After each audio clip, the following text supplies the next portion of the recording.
resilience, the vision to build a sustainable future, and the humility to listen to one another. May we always strive for justice, equality, and opportunity for all. Lord, watch over Miami-Dade County. May it be a place of hope, progress, and peace, where every voice is heard and every life is valued. We placed our trust in you, and we ask for your blessings upon this land and this people.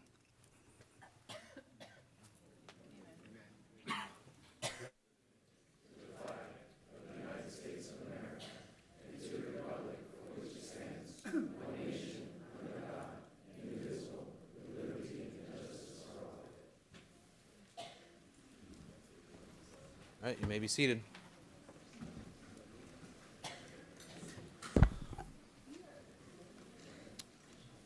All right, good morning.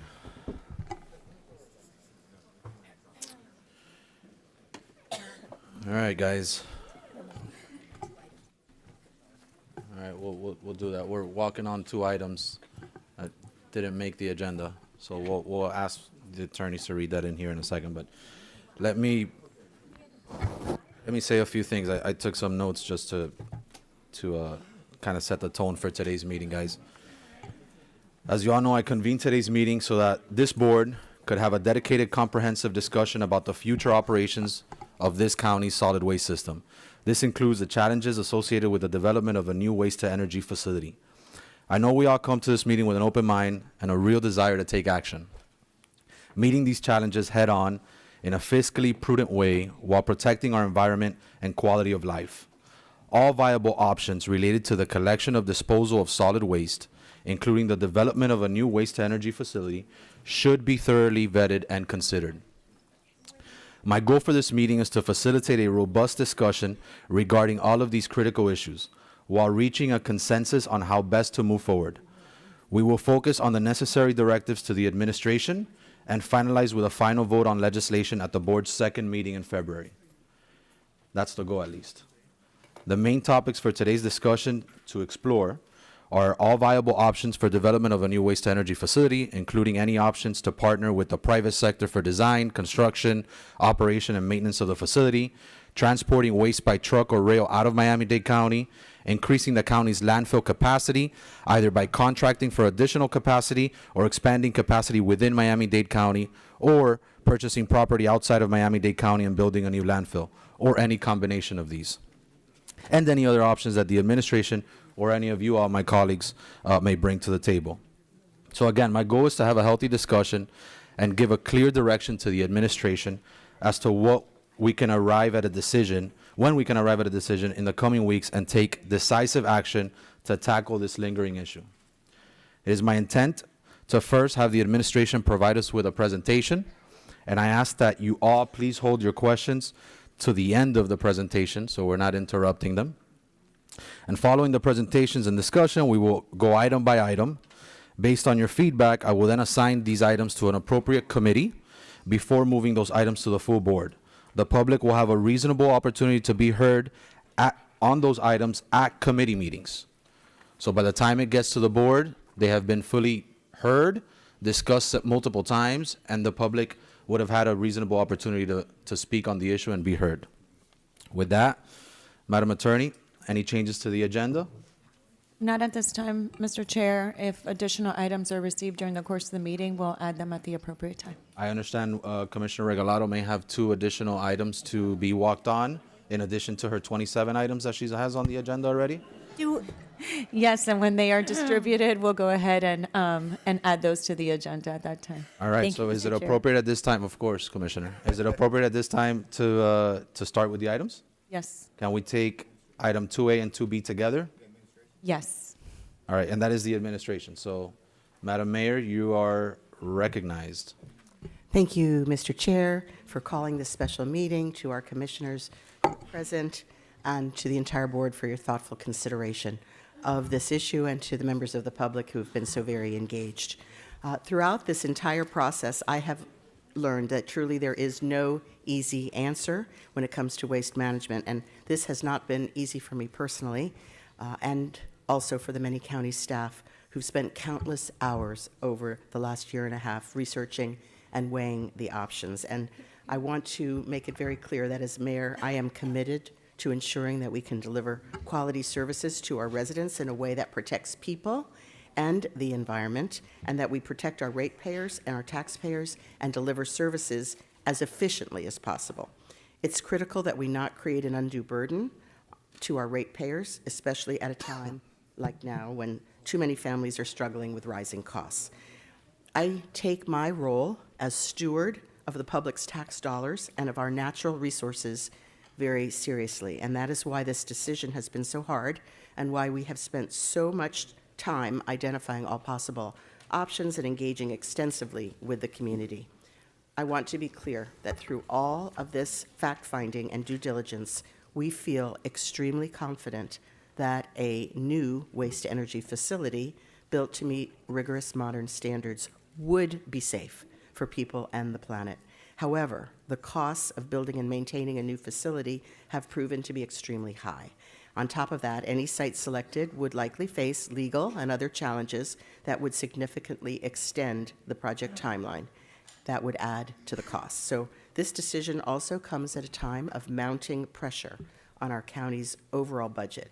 While demand for county services is continuing to grow, our top priority is to meet our disposal needs and provide essential waste services while protecting our ratepayers, keeping overall taxes and fees low, and protecting our long-term fiscal health. For that reason, I am recommending that we continue to long-haul waste via truck and rail using our contracted capacity. We are confident that continuing to landfill is also a safe option because it's heavily regulated to ensure the safety of surrounding communities. In fact, other dense communities like New York and California transport their waste to landfill in other states. We've worked extremely hard to reach a solution that can gain support in order to move forward, to continue meeting our obligation to provide waste services, and to protect our quality of life. The simple truth is that we need a decision to access insurance proceeds and to continue to meet our disposal requirements. So this truly is not an easy choice, but it is a critical one that will ensure our community can continue to grow and thrive. And we look forward to the discussion, and we ask this board to provide further direction as we move forward. Thank you, Mr. Chairman. Thank you, Mayor. And if at this time you can have either yourself or your administration do the presentation. Thank you so much. We have Anisha Daniel, Director of Department of Solid Waste Management, to make a presentation.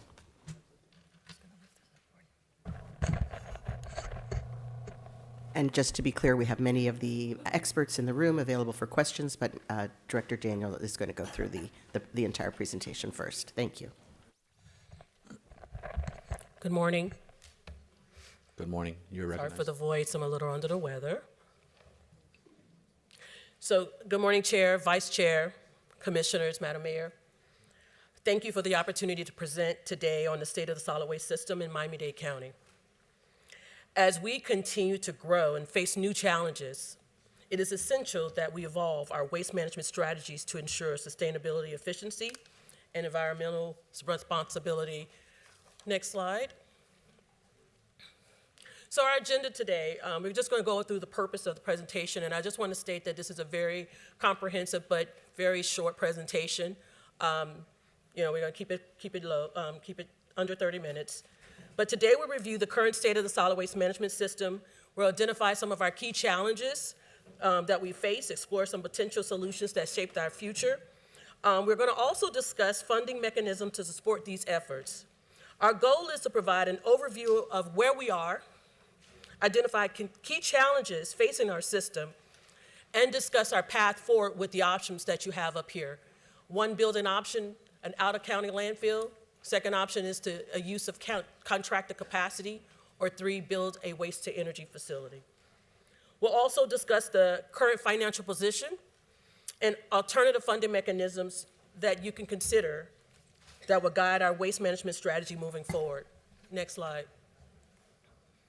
So just to talk a little bit about the current state of our system, so for those that may not understand what solid waste does, we are a department that serves over 350 households, providing collection services, providing twice a week curbside garbage service, Every other week, residential curbside recycle services, bulky waste pickups, and 13 trash and recycling centers throughout Miami-Dade County. On the disposal side, we provide capacity for approximately 2.7 million residents, and we provide enforcement for our services to ensure compliance. Our disposal facilities, which are reflected on the next slide, 4. What this shows you here is the 3 transfer stations that are located within our system, designated by the green dots. And then it shows which are strategically located throughout the county to allow us to move waste. And then you show our 2 landfills designated with the orange dots, one north and one south. And then we have contracted facilities, which are designated with those black boxes. Those are just additional capacity we have in the system with transfer stations, as well as the landfills that are designated outside of Miami-Dade County in Central Florida. Our next slide. So there are several key challenges facing the system. And many of these challenges, we see them every day. One of them is the increasing waste generation. Each year, residents and visitors generate about 5 million tons a year, nearly twice the national average. And many of us, we've heard that number a lot. And we handle over 2 million of those tons in our system. We also have the loss of the waste-to-energy facility in 2023, which caused a huge impact on our system. That facility processed over 1 million tons, and without that facility, now those tons are being diverted to a landfill. Another problem we're facing is recycling and waste diversion. You know, it's one of the critical components of this system that we need to face. Reducing our waste is a big part of our solid waste strategy, which is why we've just awarded a zero waste, the mayor just awarded a zero waste master plan consulting contract. Then we also have looking at ways to increase our recycling while reducing contamination, which is something that we're currently doing. We have environmental and public health concerns that we're also addressing. Both at our North Dade and South Dade landfills, they're expected to reach their limits within the next few years. This is putting an additional pressure on our landfill capacities. As a result, we're increasingly relying on our private contractors to manage our waste disposal. This reliance highlights our urgent need for strategic planning and solutions to handle the growing waste volume effectively. Then there's that was our landfill closures, but then there's the environmental and public health concerns, which we understand has concerns about what is built and where it is built. To ensure that we're addressing those public health concerns, we requested Arcadis to conduct a preliminary qualitative human health and ecological screening level risk assessment on waste to energy for the sites that were being considered. They also conducted a greenhouse gas emissions comparison of different waste management technologies. Those reports were provided. We are committed to ensuring that our path forward will be in a safe and clean and compliant manner. And last but not least, social and behavior barriers that we address and that we deal with.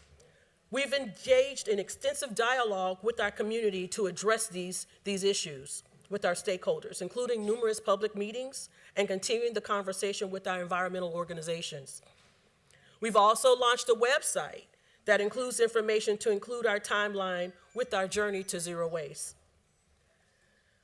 Let me just state, Miami-Dade has an unprecedented challenge and a unique opportunity before us. We need to invest in our future with long-term solutions for a sustainable solid waste system. The next slide, what I tell you is we need to act now. There are various timeline pressures, concurrency requirements, insurance proceeds, and landfills reaching capacity. These are some of our timeline pressures that we're dealing with today. The Florida statute mandates that the county must demonstrate a 5-year disposal capacity. This requirement is one that we utilize or we maintain by actually having these contracts with our outside contractors to ensure that we have capacity with the Comprehensive Development Management Plan, which is CDMP, concurrency. With regards to the insurance proceeds, It's evident that we need to make a decision on the future of our waste disposal to ensure access to potential significant insurance proceeds. The county negotiated an extension with the RRF insurers, extending the 2-year deadline to February 2026, which is fastly approaching. If a deadline is not met, the replacement is not built, or something is not built, the county will receive insurance proceeds based on the actual cash value of the property, which can be over 50% less than the replacement cost. And lastly, landfills are reaching capacity. According to our November 2024 landfill capacity report, assuming no additional disposal capacity is constructed and future waste placement rates are in place, densities are expected. The North Dade landfill is expected to reach capacity in approximately 5 years, and the South Dade in 4. This was in the report, the memo. The department will have the immediate liability of post-closure once those landfills close, which can cost us $48 million in the outwards of 30 years. On the next slide, what I provide you is the pathway forward. These are the options before you to consider. Building a landfill out of county, continuing to use contractor capacity, or building a waste-to-energy facility. As we look at address our waste management needs moving forward, these are the options on the table. These options aim to ensure that we maintain efficient operations while meeting the challenges posed by recent events like the fire. Each option has its own set of benefits and considerations, which we will explore in depth. Option number 1, which is on the next slide, an out-of-county landfill. This example, or this was worked on with our bond engineer to evaluate the cost for building a new landfill based on 1,000 acres property with a 450-acre footprint for an active landfill area out of county. These are estimated costs, I must say, that involve very conceptual cost estimates of building a landfill somewhere else in Central Florida. And I also must mention this is based on handling 1.3 million tons, just to keep everything equal when we were building a waste energy facility.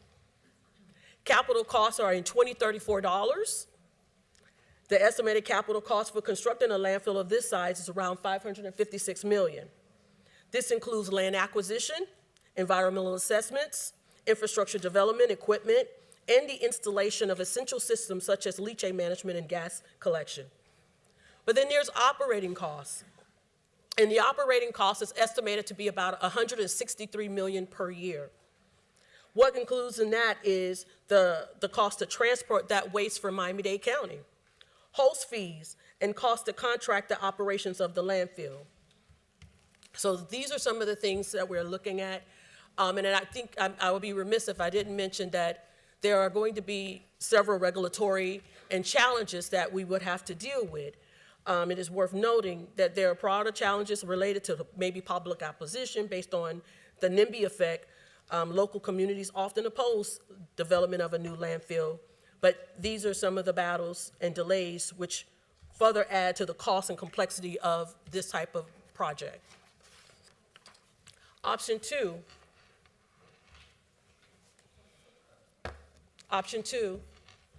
is continuing the use of contractor capacity.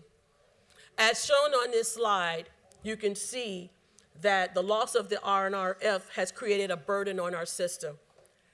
Previously in 2020, you can see 39% of the waste was going to that facility. And now it is being sent to contracted landfills with 71% of our waste going to contracted landfills. So we are continuing to rely on that capacity of our contracted landfills in order to maintain airspace. We have contracted landfill capacity of 3.5 million tons, with waste management 2.7 million tons, and with waste connections 800,000 tons. These agreements include the transportation of the waste by over the road, log haul, or waste by rail. And then lastly, option three. Option three is the waste energy facilities that we've been discussing.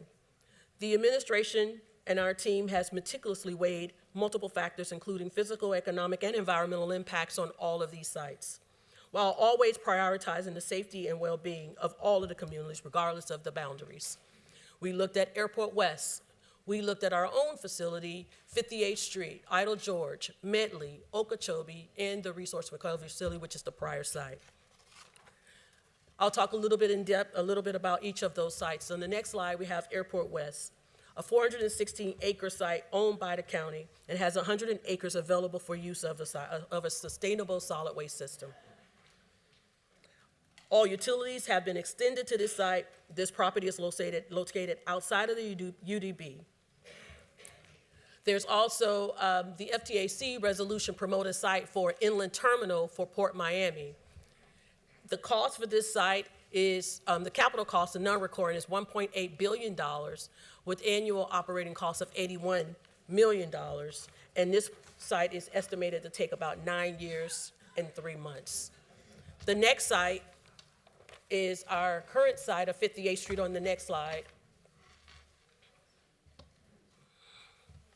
So in order for us to leave no stone unturned, we also considered our current site, which has a lot of acreage.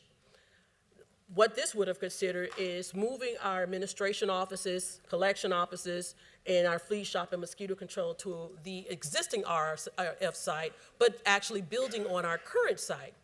It's currently located inside of the UDB. It has all the utilities. However, there is a need, potentially a need for deep dynamic compaction of soil prior to redevelopment. So those are some of the things with this particular site. It is estimated to take 10 years and 3 months. Capital costs about $1.8 billion with annual operating and maintenance costs of $62 million. The third site that was considered is Idle George, and these sites are in no particular order. Idle George is a 72-acre site, private owned. It's located outside of the UDB. All utilities would have to be extended to this site. This site will take about 9 years, 3 months. Capital costs about $1.8 billion with annual operating costs of about $87 million. I move to the next site, Medley. The Medley site, this is a 320-acre site, multiple parcels, single private owner. It's located inside of the UDB. This site will require a lake filling of approximately 31 acres, which is at 45 feet deep. It also has some significant geotechnical challenges. This site is estimated to take about 10 years and 4 months with capital costs, $1.9 billion and $75 million.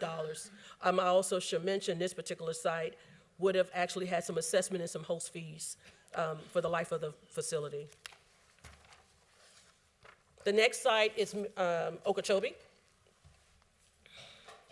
Okeechobee site, 65-acre site, multiple parcels, single private owner. This was proposed as a land swap. The property is located outside of the UDB.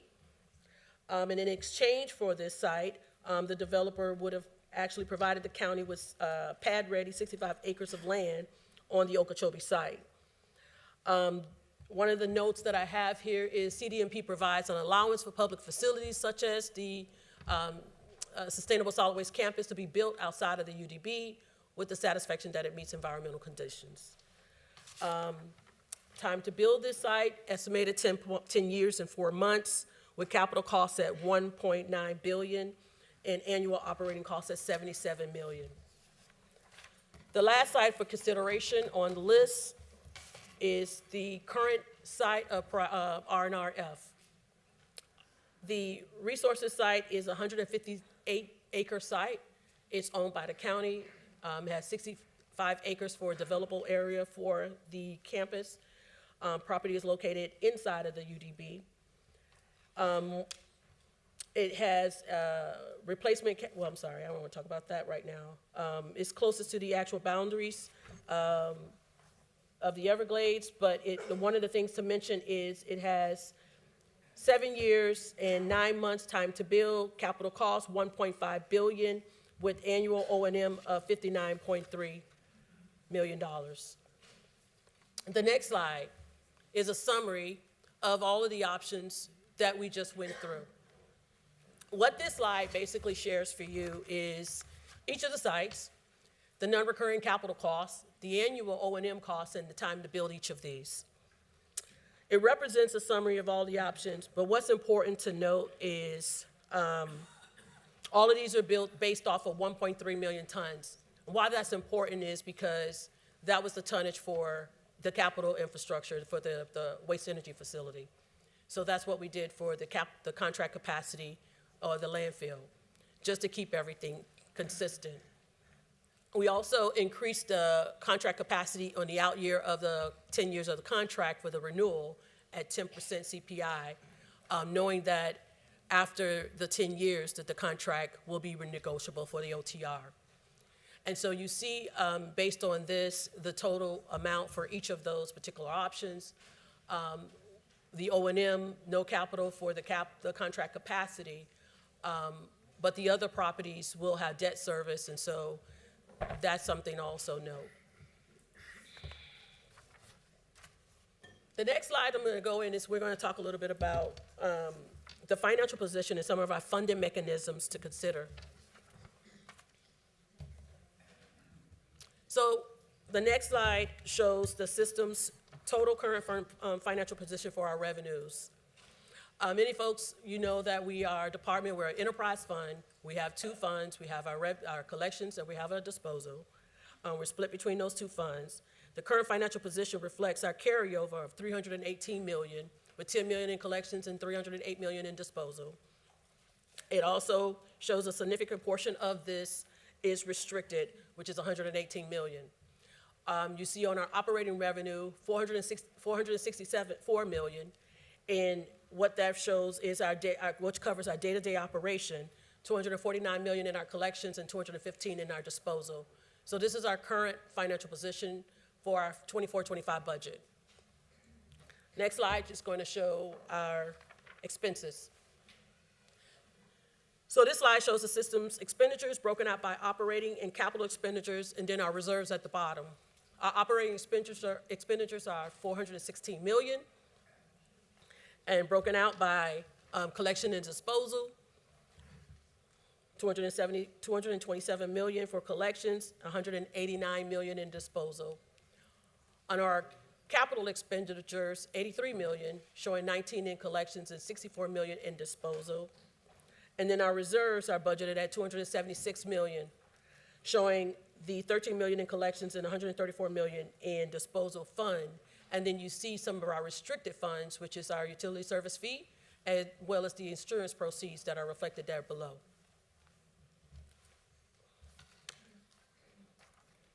I'm going to take you to the next slide, which is probably one of my favorite slides. This slide represents the 10-year outlook, with blue line representing the operating revenues, the red line representing our operating and our capital expenditures, and the green for our unrestricted carryover. And this slide is very telling because the revenue assumptions include, first I'm going to share with you what the assumptions are.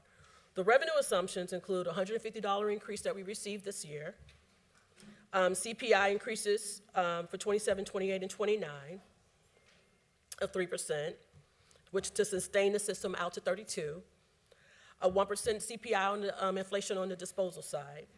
On the expenses, our assumptions included household growth of 0.5%, tonnage growth of 2%, personnel growth and some operating growth based on 3%, and personnel at 2.5%, just to make sure that we can have all the costs in there. And so when you look at this, what you see is that red line, which is the operating expenses, is above the blue line, which is the revenue coming in, and it's outpacing the other. It shows that our expenses are outpacing our revenue, relying on our carryover to fund the operating gap, to cover the gap every year. And what this also shows, what is worth noting, is in 28-29, when the landfills close and they reach full capacity, you see that that gap gets a lot larger. And when that gap gets a lot larger, you show that there's even more reliance on our carryover, and that trend starts to dip further down and down.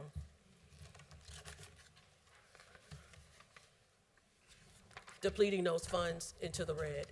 The next slide. So how do we fund any investment that we have? Building a new major capital project for our solid waste system will require additional investments. Funding alternatives will be necessary if the board decides to finance capital projects such as a waste-to-energy facility or a new landfill, or to maintain long hauling operations via contract capacity beyond the current 10-year contractual price. These new capital investment funding mechanisms include, number one, we could continue our current fee-based structure that we have right now, which is the fee increase, CPI, or we can restructure the system to include a countywide ad valorem tax. We can also do a special assessment similar to the special taxing district, or we can establish a public-private partnership to fund a new facility or landfill. Each of these options require comprehensive communication and implementation strategy to the public if we desire to go to any of those. That concludes this presentation. Thank you, Madam Director, for that presentation. As you can imagine, quite a few commissioners have quite a few questions. So the first, I'm going to go to my left. Commissioner Gilbert from District 1, your questions, please. Thank you, Mr. Vice Chairman. And Madam Director, thank you for the report. Madam Mayor, thank you for your initial comments. And I see Roy Coley, this is newly part of your portfolio, right? Yes, sir. I'm sorry that you have to start this way, because I don't expect that this won't be painful. I've been sitting here taking notes, and I'm curious about certain things. And I'm going to start at the bottom. And Jimmy, it's good to see you also. This is all the old part of your portfolio. So we have everybody over there now. That's perfect. On the fees, the red line, the blue line, and I think it was like the green line. And you said it was your favorite slide because it demonstrated that our expenses outpaced our revenues and our reserves were going down. And I can appreciate that, but I remember a conversation and very difficult vote that we had probably towards the end of my tenure as chair, where we made the very difficult decision that we would make sure that the fees needed to maintain the system and run the system always tracked. And so we kind of built in the automatic increase. So if we're building in the automatic increase that it takes to run the system, how then are we projecting that the money isn't there? Because it's a fee-based system. So this is a proprietary fund for the people who are watching who don't understand what we're saying. Ultimately, the ratepayers are paying for a service. So the rate is supposed to equal the amount that it costs to provide the service, along with the amount for administration and revenue and all that bond service and all that other stuff. And so I'm just confused why we wouldn't contemplate that the established policy of the commission to actually track the rate with the service wouldn't actually track the rate with the service. I'm confused. So I need you to just clarify for us, because I'm pretty sure I'm not the only person with that question. Absolutely. Madam Director, Thank you to the chair. you're prepared? Yes. Thank you. So thank you for the $150 fee increase. That fee increase did sustain the collection side of the house, but it's the disposal side of the house that is now facing some challenges. On the landfill, our tip fee increases every year by CPI. And so that tip fee does sustain the landfill portion of the operation, but we're losing money on the transfer side. Yeah, but I'm not sure we distinguished, and if we did, I think that we said the fees should match the service. So notwithstanding that slide actually in itself is almost malpractice, because that means that you're going to recommend a fee to this commission that does not actually pay for the system that we have to operate. So when you produce that slide, you're assuming that you're not going to actually tell us what it costs to do it, and we're not going to actually pay for what it costs to do it. I don't know how that slide exists. that slide of the great many things that are bothering me right now. Your favorite slide is really bothering me because it builds in an assumption of bad government. And I can't, I'm very fond of telling you, you tell me what you want, I'll tell you this one, how much it costs. It costs this much to pay the people, to pick up the garbage, to dispose it, to transfer it. This is the fee, pay it. That's what it is. Through the chair, I also want to mention there were assumptions that were made for the forecast in the out years. The forecast in the out years did not include CPI in the out years beyond 5 years. The assumption also only included 1% on the disposal side, whereas that CPI could come in at 2%, 3%, 4%. But that was the assumption that was utilized for this 10-year forecast. So you assumed that you wouldn't address the actual cost with the consumer price index. You wouldn't increase at the same rate, and so your favorite slide is built on assumptions that you all make that make the system insolvent. Why wouldn't we just, since we're workshopping this, and Commissioner Regalado has 39 items, and she has her voice back. So yeah, why don't we just, wouldn't a better way of saying that have been, these are the things that we need to do to make sure the system remains solvent? Because we're here to try to master plan this, right? I don't, Jimmy? No, you're right. Through the chair, Mr. Chairman, You're recognized. Morales, Chief Operating Officer. Commissioner, I think you're approaching it the right way. We're not assuming here what the commission each year will do. Obviously, past commissions have sometimes not increased rates and whatnot. I think what we're trying to highlight here is that absent some other funding mechanism, future commissions over time are going to see increasing rates, particularly once the landfills close, because the revenue stream from the existing fee structure is not going to keep up. So I think this is just saying that absent some other funding source, there will be a continued need to raise fees every year, and in some years significantly. Well, no, I get that. I get that, Jimmy. And what I'm saying is that we establish policy that the fees raise automatically based on what it takes to run the system. That was the point of the policy. I remember because it was a difficult vote. That was the point of the policy. Voted no. No, you can't. But Mr. Chairman, and I think the point is that we took a difficult vote to right-size the system, that set it up now so that people wouldn't have to take the difficult votes every year. And so that slide tells me they're contemplating that difficult vote every year, a vote that says if something costs $1 to provide, we're charging you $1. That's really all that it's really saying. And so that's problematic from a policy perspective, because that means that they're contemplating something that's beyond and exclusive to the policy determinant of this body. And so that from my perspective, that slide needs to be addressed. And my expectation is that you all will give us a recommended rate that's required to keep the system in financial good standing in perpetuity until this commission says something else. You will bring us back a rate that says this is what it takes to run the system. This is how much money we need. That's not nice government. It's just good government. That's just good government.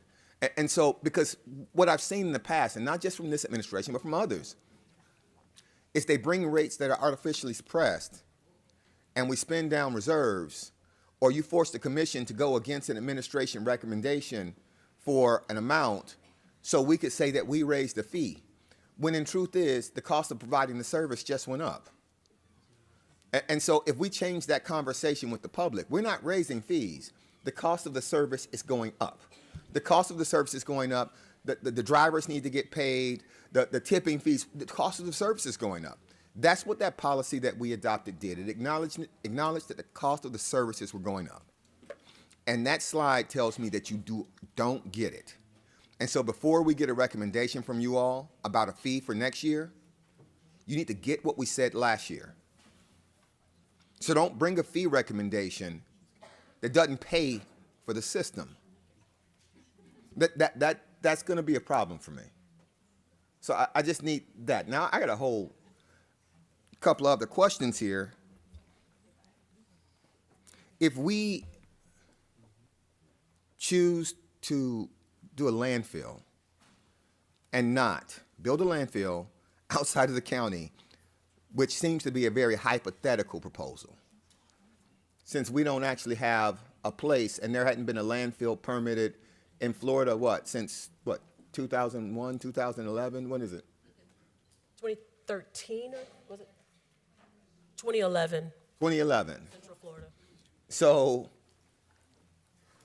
it's not like they're just permitting these things every day. We don't have a spot to ask for permission. And we don't know that people are actually going to want it in their backyard, since obviously we don't want it in ours.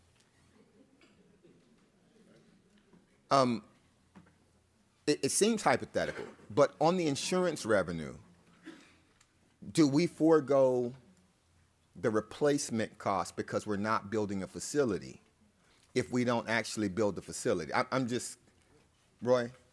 Mr. Chairman. You're recognized. Commissioner Gilbert, for the record, I'm Roy Coley. You've got three different questions that you're addressing. When you spoke of the landfill, the administration's recommendation is to utilize contracted capacity. And as a second parallel track, it is to explore the possibility if we could purchase land to develop a landfill at a cheaper cost than the contracted capacity. Keeping in mind, our contracted capacity will manage 100% of our waste for 30 years, and the vendors have verbally told us they had space for 100 years. So our parallel track of exploring building one is just to see if we can do it more cost effectively. Now, when it comes to the insurance proceeds, the final part of your question, the insurance agency first provided a replacement cost estimate to the county of $80 million and said, if you don't replace it and you want to cash out, you get $60 million. So there was a $20 million delta. However, the county engaged in an outside expert estimator to estimate these costs that they believe the county might be due, and they came back at a $280 million replacement cost value.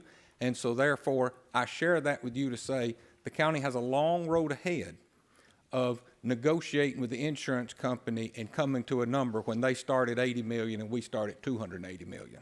Mr. Chairman? You're recognized. Somewhere in your Alabama accent, I got lost in the fact, but I think I'm going to resettle to the fact that you didn't actually answer my question. If we're not replacing the building, can we access the replacement value? That's the answer. Maybe it's a legal question? It's $20 million difference according to the original estimate. Well, it's $20 million difference, but the $20 million difference, so it's not. And so that's smoke and mirrors, because the value of the land is going to be the value of the land. The value to replace the building is going to be something else. So the value of the land didn't necessarily go up just because we got an expert to tell them, hey, the value of replacing the building was more than you thought. The value of the land didn't necessarily go up. So what is going to be just the value of the land? What's the number for the value of the land if you're telling me I don't get the replacement cost for the building? No, Commissioner. The insurance offered replacement if we rebuild of $80 million and said if we don't rebuild, the cash value of our loss was $60 million. And that was their offer to the county originally. I got it. That's a $20 million difference. And then we went to them and we said, we got an expert and said, it's not the replacement value isn't $80 million, it's $280 million. So, okay, now the replacement value is went up, but that's out of the window because we're not replacing. So if we decide not to replace, what's the money? Is it $60 million? Is that what we get? We don't have that number, but that's what I was mentioning. But it's just going to be the value of the land. We don't have the number, but we know we don't get the value for replacing the building. And maybe, Jerry, because either they don't know the answer, they don't understand the question, or they don't want to answer the question. But I'm tired of going back and forth with it. Do we get the replacement value of the land if we choose not to build a waste-to-energy facility and we move to a landfill? Commissioner, under the policy, if we don't replace the building, we would then be entitled to actual cash value minus depreciation. There you whatever go. that number So is. no, we don't get the replacement value. So I think that's something that actually it's worth noting in our decision, because we won't be replacing it, so we don't get the money to replace it. Okay, that if that's what the lawyers say, it is what it is. Okay, I got yet another question. Through the chair, if I may, just one quick answer. Yes, Madam Mayor. Thank you. We're in the negotiation process as to the value that we would receive. So that is why we haven't given you a final number, because we're talking to the insurance company. Okay, and so this is one of those times when someone says something that while that line of questioning was dead in my mind, you're negotiating the cost of replacement and non-replacement. But when did the facility burn down? Over 2 years ago. It was more than 2 years, right? 2-year Super Bowl Sunday. So what are we thinking we're going to know about the non-replacement value? Because the administration the administration has had several recommendations for this facility, and so sometimes it's very difficult to keep track. But my staff, they gave me a little chart, and so on this recommendation, where you're going to just recommend hauling stuff out and maybe building a landfill, have we previously asked them? Have we previously been negotiating the cost or what we get if we don't rebuild the facility? Because that's a relatively new type of thing. Before, we were always going to build a facility. It was just where we were going to build a facility. Have we been talking to them about, hey, if we decide not to, what do we get then? Have we been talking to them about that? Yes, Commissioner, the independent estimators' numbers have been submitted to the insurance company for their review, and we await their official response. Okay. It was, in the mayor's initial remarks, she mentioned that and this is less of a comment, less of a question, more of a comment. She mentioned that the administration wanted to provide this service, and I guess environmentally, and it's the most cost-efficient way. But the recommendation from the administration would seem to be the most expensive for the ratepayers over time. Yeah, so that just in the documents that you gave us, Roy. So I don't understand that. And then I just want to read something to you, and I want to see if this sounds familiar. It says, waste to energy is worse for the environment than landfill. That's what the sentence says. But right next to it, it says myth. Then it says reality. Waste to energy facilities have no methane emissions associated with their operations, unlike landfills, which are the third largest source of human-related methane emissions in the U.S. This is from your website. This is from really the county's solid waste website. So when we're saying we're doing stuff that's cost effective, you can't be recommending the most expensive thing. And when you're saying you're doing something that's better for the environment, it can't be contradicted by what's on your website. And I say that to say this.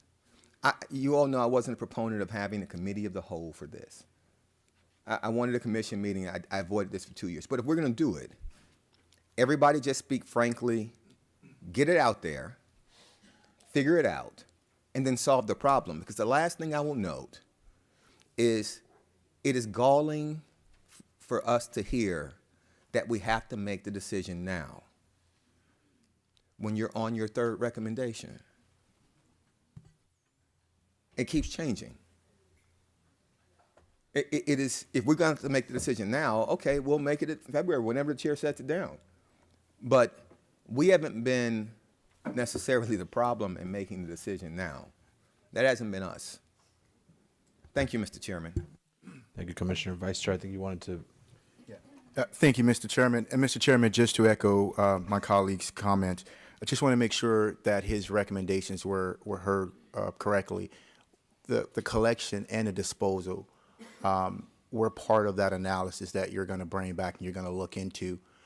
I, too, feel as if some of the comments today are totally different than the comments we heard when we had to take that difficult vote. And that's why I always go on the record and saying that when we're looking at solid waste, we always have to look at it from the standpoint of collection and disposal. But it sounds to me today as if the people up here, my colleagues and I, were maybe not intentionally, but misled in believing that the fee increase that the vote was taking upon was for both collection and disposal. But now we're hearing today it's just collection. That's something, that's a hard pill to swallow. So I just want to make sure that when you're doing your analysis and you're moving forward, that his recommendations encompasses those both at the same time, not just one half of the equation. That's it. Thank you, Mr. Chairman. All right, thank you, Vice Chair. All right, I will recognize some of my colleagues now, but I will say I do trust that we all came with an open mind to really hear everything out. And by that, I also trust that we are all listening to what's going on. And what I mean by that is there is no need for being repetitive or repeating stuff over and over again, being redundant. So just if you're going to speak now in the presentation, there will be other items that you may want to say similar things. So choose your poison where you want to speak on it. But let's not drag this on unnecessarily. Let's definitely spend all the time we need on it, as it is a very important matter, but let's not be redundant. So with that, Commissioner from District 7, you're recognized. Thank you, Mr. Chair. I want to thank the director for her presentation. We are going to cover a lot of items that deal with a lot of these issues. So the only thing that I ask you all to consider as we go through those items is, under this umbrella of solid waste, the need to make a dramatic change in the mindset. As you saw in the presentation, we are constantly being presented with either or options. And the same thing with the financing. We're only presented options where the financing is exclusively on the backs of our residents. The items that I bring you today, and I think the topics that we need to consider, and the reason for this conversation is to change that mindset. So what we're going to look at is different modalities. Modalities that do not necessarily have to compete with each other, but provide Miami-Dade County with a portfolio of options.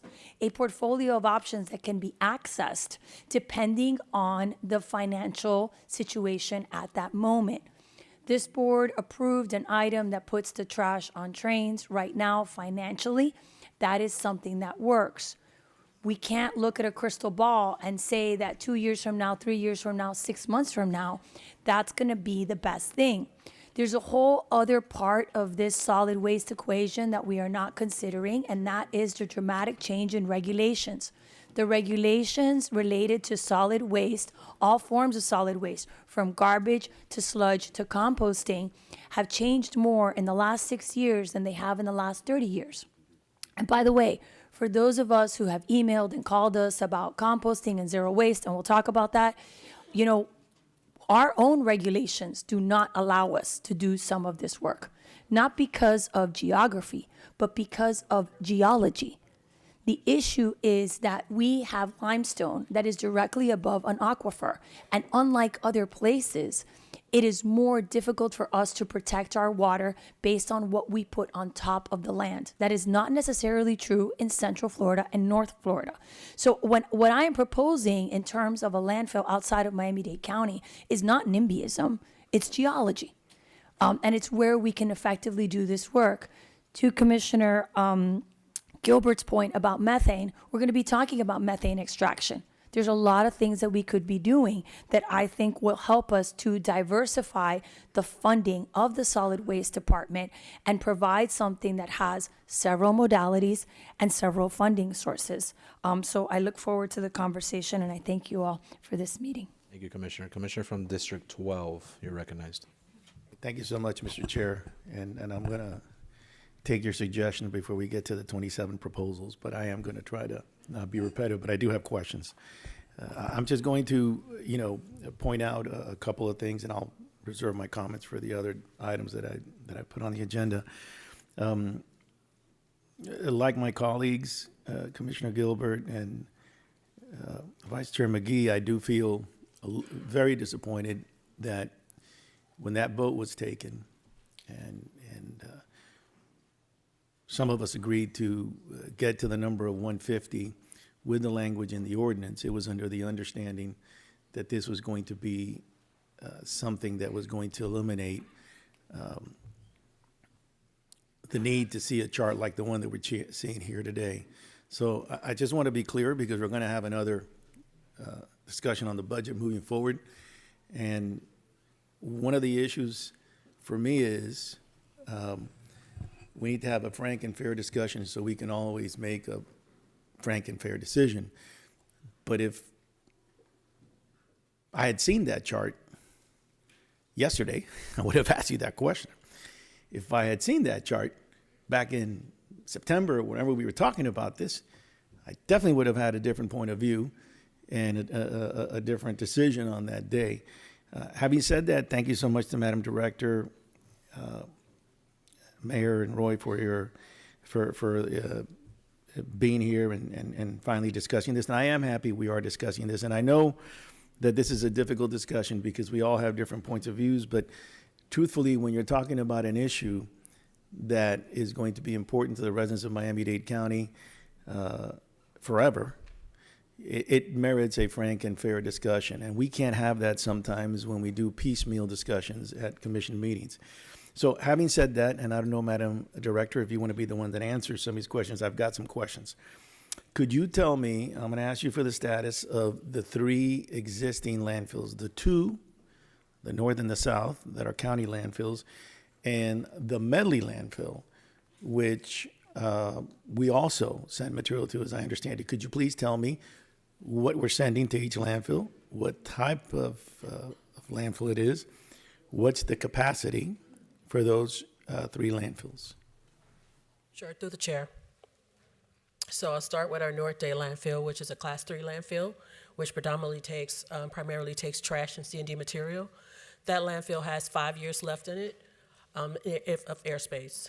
Our South Day landfill, which is located deep south, is a Class 1 landfill, which predominantly takes all types of waste. Has 4 years left in that particular landfill.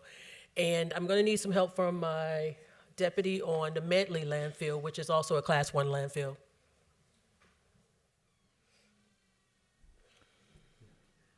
Your deputy is recognized. Please introduce yourself.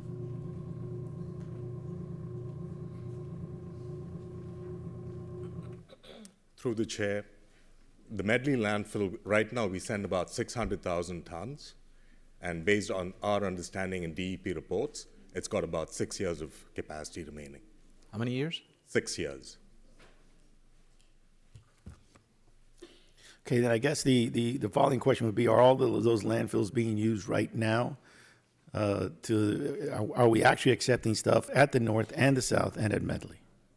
Through the chair, currently we're bringing in about 125,000 tons at the North Day landfill, about 750,000 tons at the South Day landfill, and which I just mentioned how much we're taking at Medley.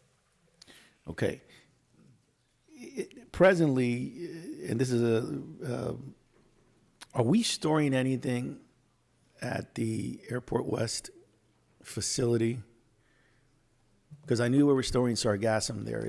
Are we still doing that, or is that something we've discontinued? Through the chair, the Department of Solid Waste has nothing stored there. I'm not sure about any other department. But then I would ask the administration, because if sargassum comes from parks, then somebody's got to know. Through the chair. You're recognized. Lourdes Gomez, Director of Regulatory and Economic Resources, is the department responsible for that, and she's.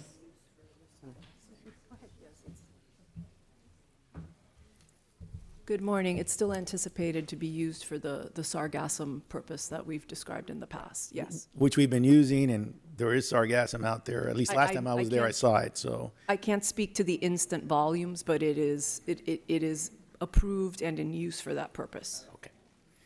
All right. This may be to the attorneys. When we talk about things like replacement cost, and Roy, maybe you can also clarify, as I think I understood you. It's 80 million, they calculate replacement costs at 80 million, correct? That was the The insurance company? Yes. How old was that facility?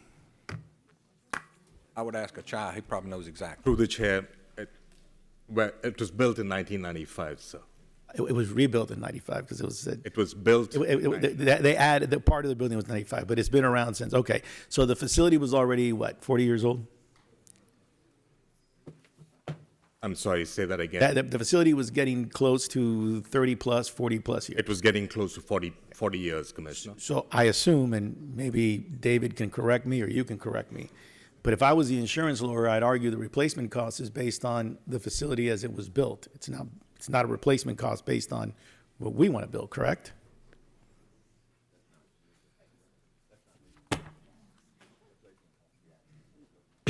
Through the chair, Bonnie, identify yourself. Director of Risk Management. Yes, you are correct. Okay.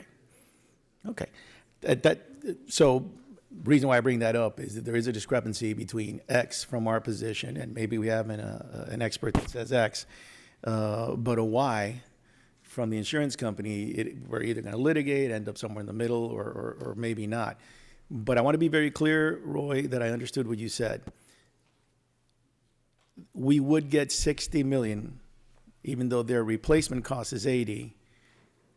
If we did not build anything, we would get 60. Is that correct? That's what the insurance has represented. Okay. All right. Now, let me go to some questions.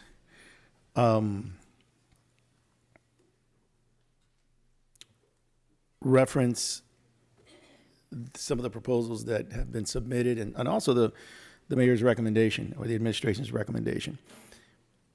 In that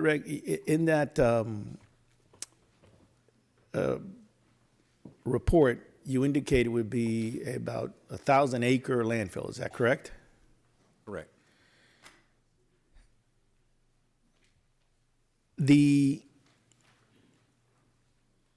Right now, we send on the map, there was an indication we send this to different places, and one of them being the Okeechobee, for want of a better term, landfill, which is not in Okeechobee. To be clear, to my good friends from Miramar and District 12, it's in Okeechobee, further up.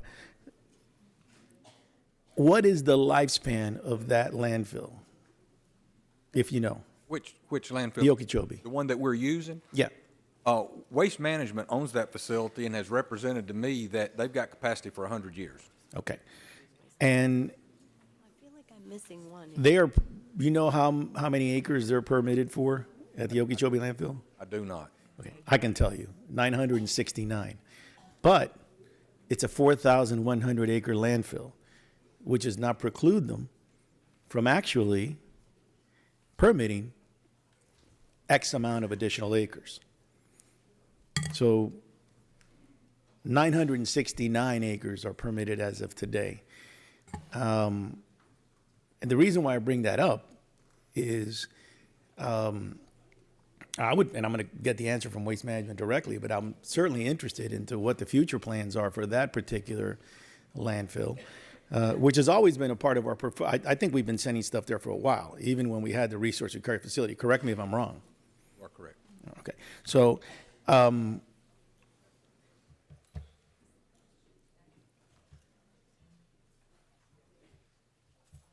much do we send there? How much do we know? I think you might have mentioned, I'm sorry, and I might have missed it, how much we actually do send to the Okeechobee landfill right now? Through the chair, after the fire, we've been sending them about 600,000 tons. Right. And before the fire, Commissioner, the only thing we sent them was what we call unders, which is processed material, and it could range anywhere from 150,000 tons to 200,000 tons. Yeah, I remember the whole argument about the unders. So that would,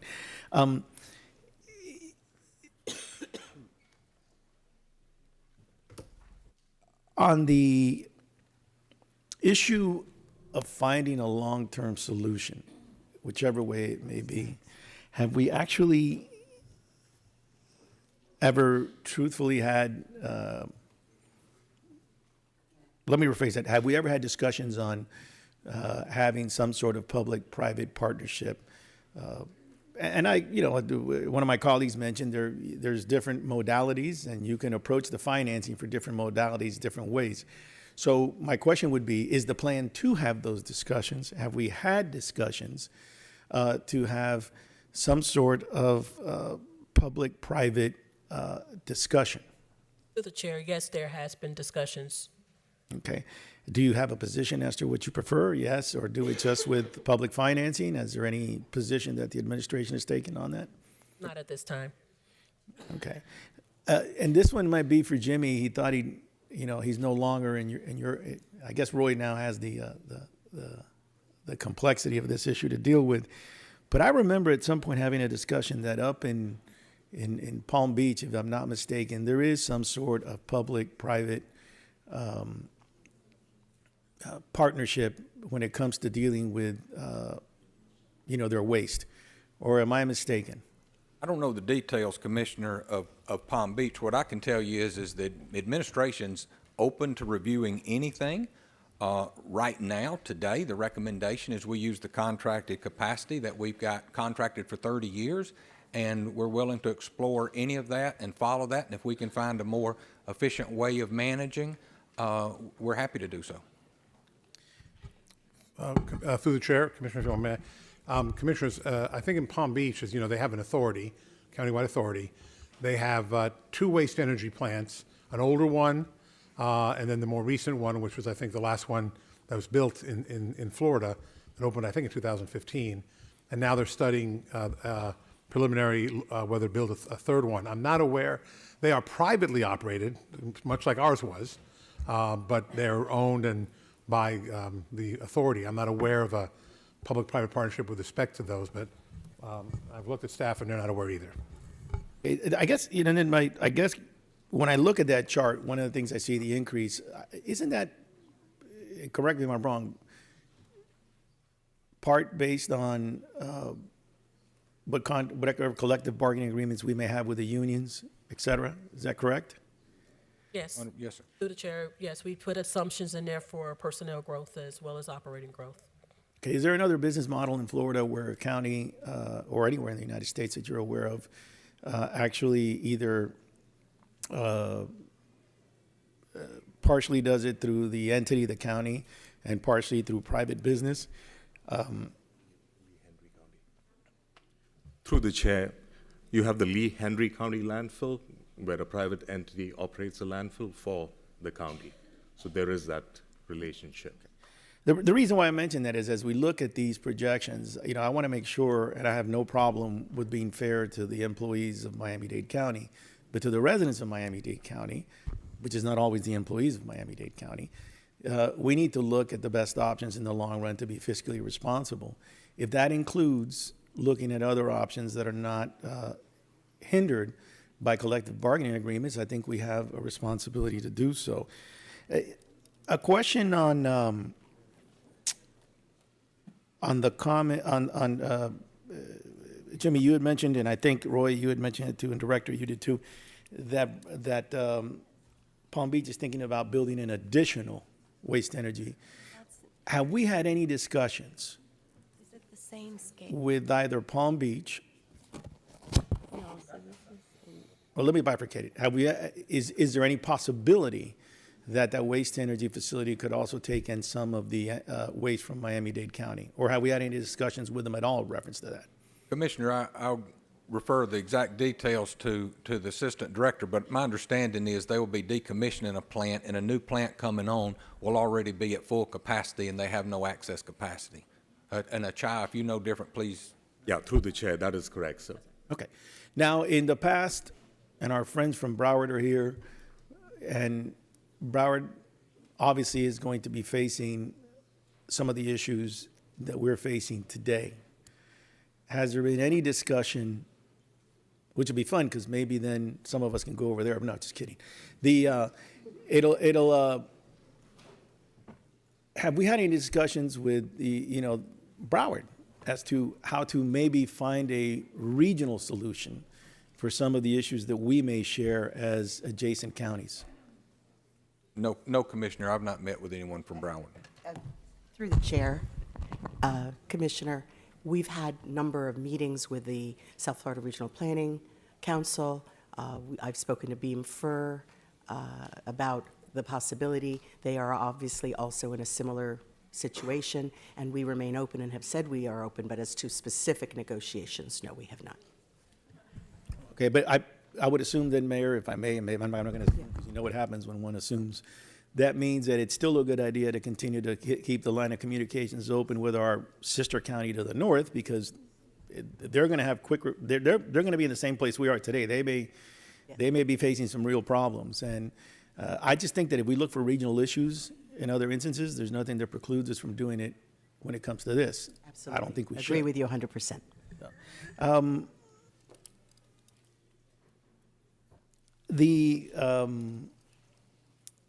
And I'm fully supportive of getting what we've been doing with taking some of the waste via trains. Will anything change in June? Reference with, because I know we had the item recently on, which I thought was going to be in February, but we dealt with it last month. Are we going to have any changes in June? Are they going to charge us more, or are we locked into the amount that we agreed to? Through the chair, it's a locked-in price, and we have a CPI rate effective October of 2026. So the price that we have, both with Waste Management and with Waste Connections, is firm all the way through October of 2026. Okay. Do you? I mean, you don't have a crystal ball, so we don't know what's going to happen in October 2026. But I'm assuming, obviously, that we are one of their biggest clients, I would suppose, correct? That is, through the chair, that is correct, Commissioner. And the contract calls for a CPI increase, so that is the only increase that is allowed. Okay.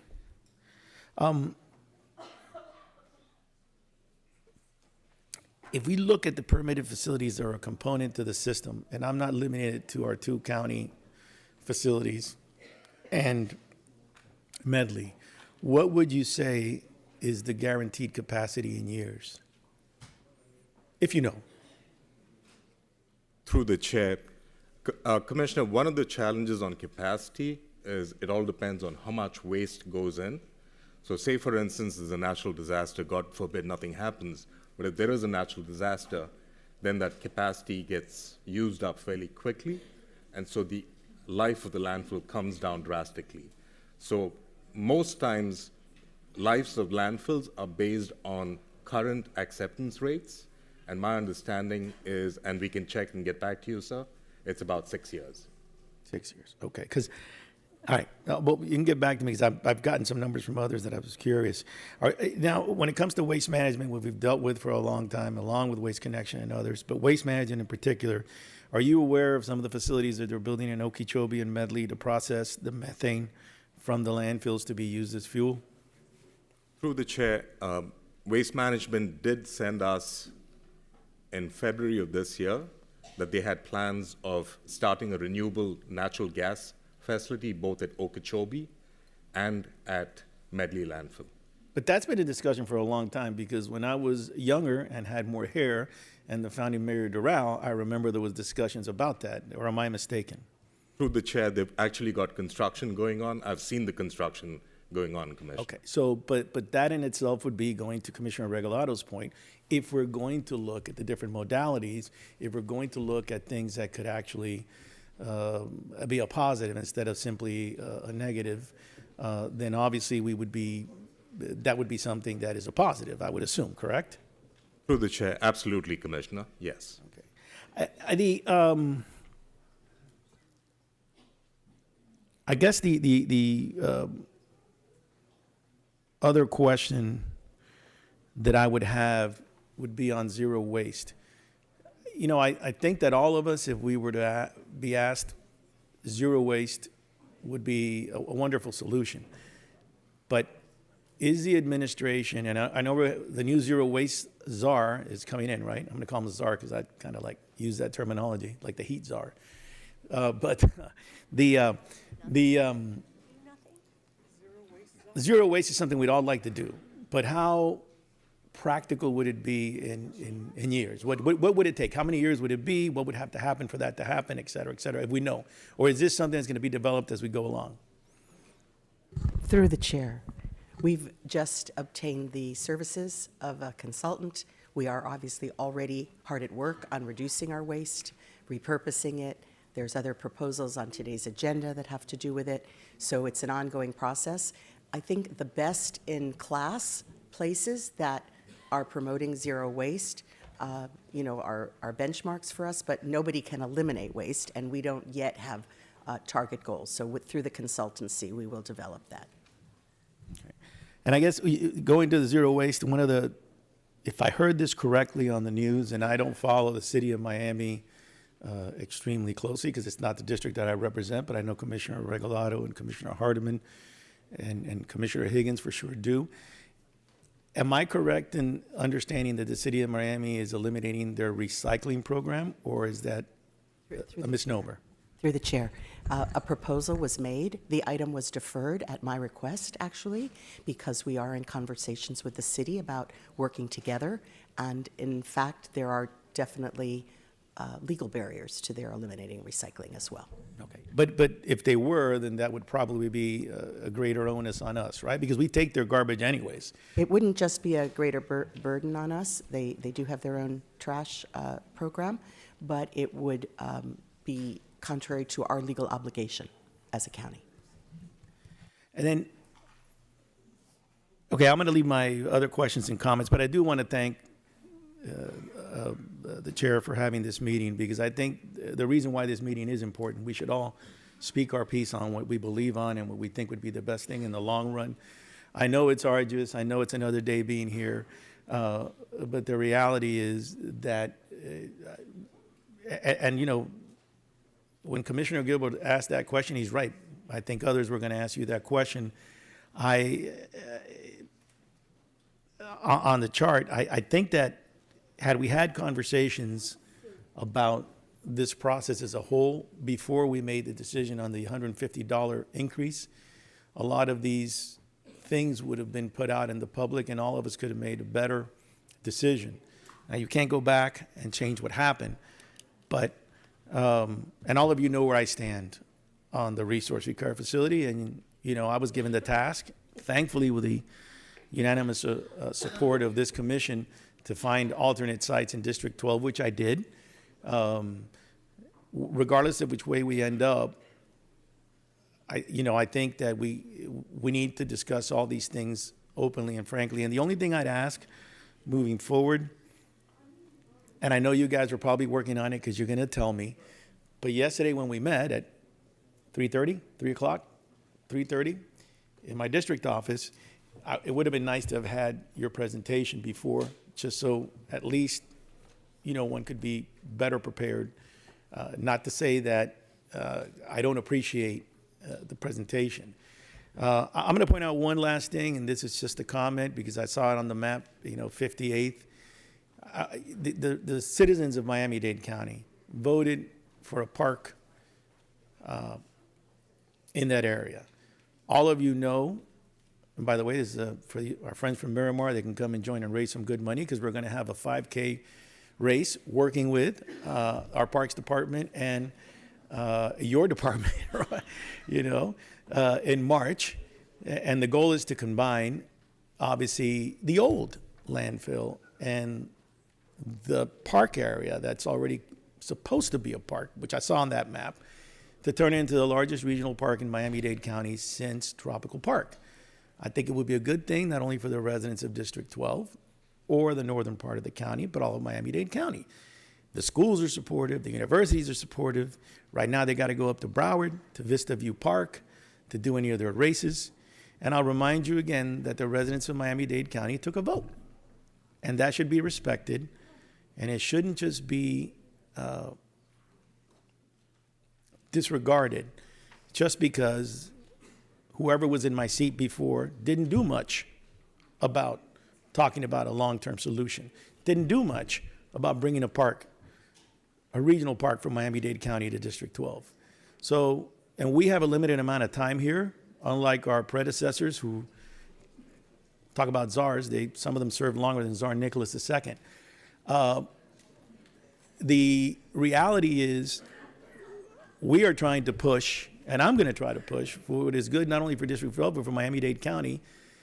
But I'm also going to respect the decisions that were made of the residents of this county, and I hope that the department and the administration does too. So when I see that area, which I know came in at the last second, it makes no logical sense to me because of the fact that the residents of this county already voted on this. So thank you very much. I'm glad you guys are here too, despite the fact, Roy, that you have to come all the way to Doral at 3:30 and on a Monday. I am appreciative that you at least answered some of the questions. And again, to my colleagues, it's been a long road, but this is an important issue. This is as important as transportation. It's as important as transit. And I thank you for having this meeting and being here today. Thank you, Commissioner.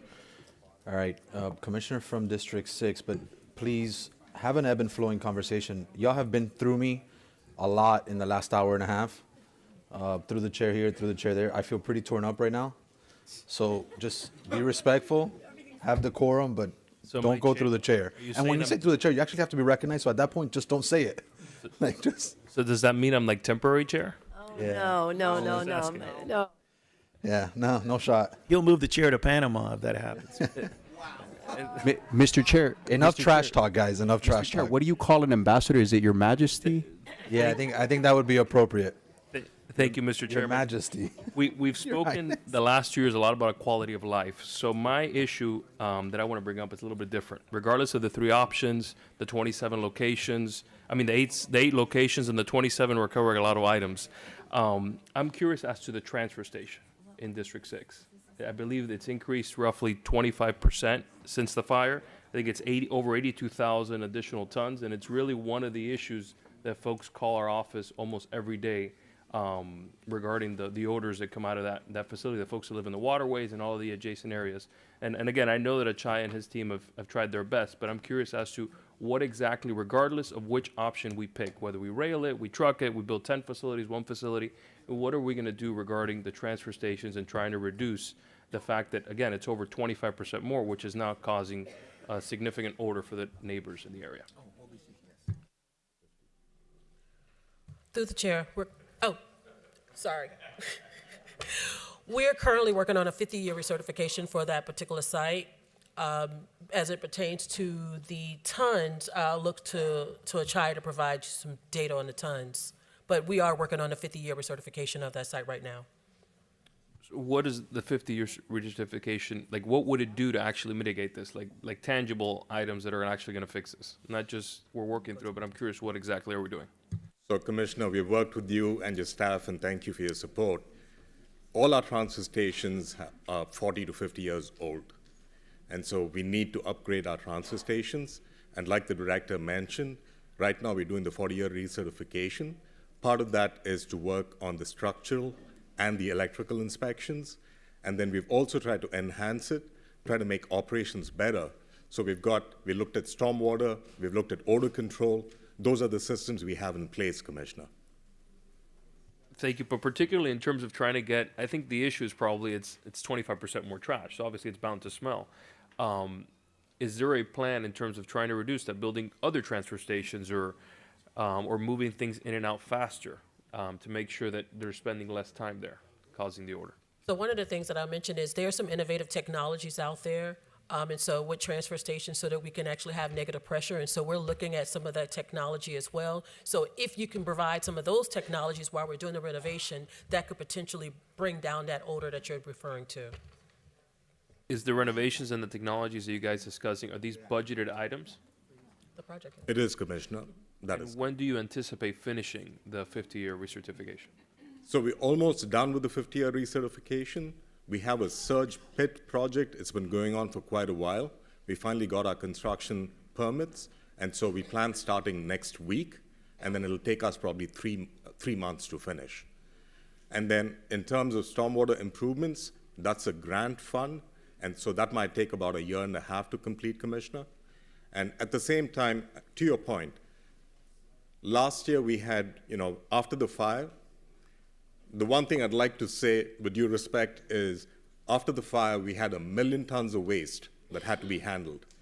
And I'm sure no resident in Miami-Dade County saw waste at their curb sitting overnight. The department worked with contractors, mostly waste management. We were able to get this out in a timely manner. It was a little bit of a learning process, and you're absolutely right. We had instances where waste was stored for 48 hours, which is what is allowed. But right now, Commissioner, all the waste that comes in, we try and get it out within 24 hours. And then on a Saturday, we don't have any garbage on the floor. And the only thing that comes in is trash. So we've tried to be cognizant and make sure that we've got waste going out. And then once we have the rail project going, that should start on February the 3rd. We believe that we'll make the operations more efficient and be able to get waste out, like you said, quicker, and that way reduce the amount of orders we have.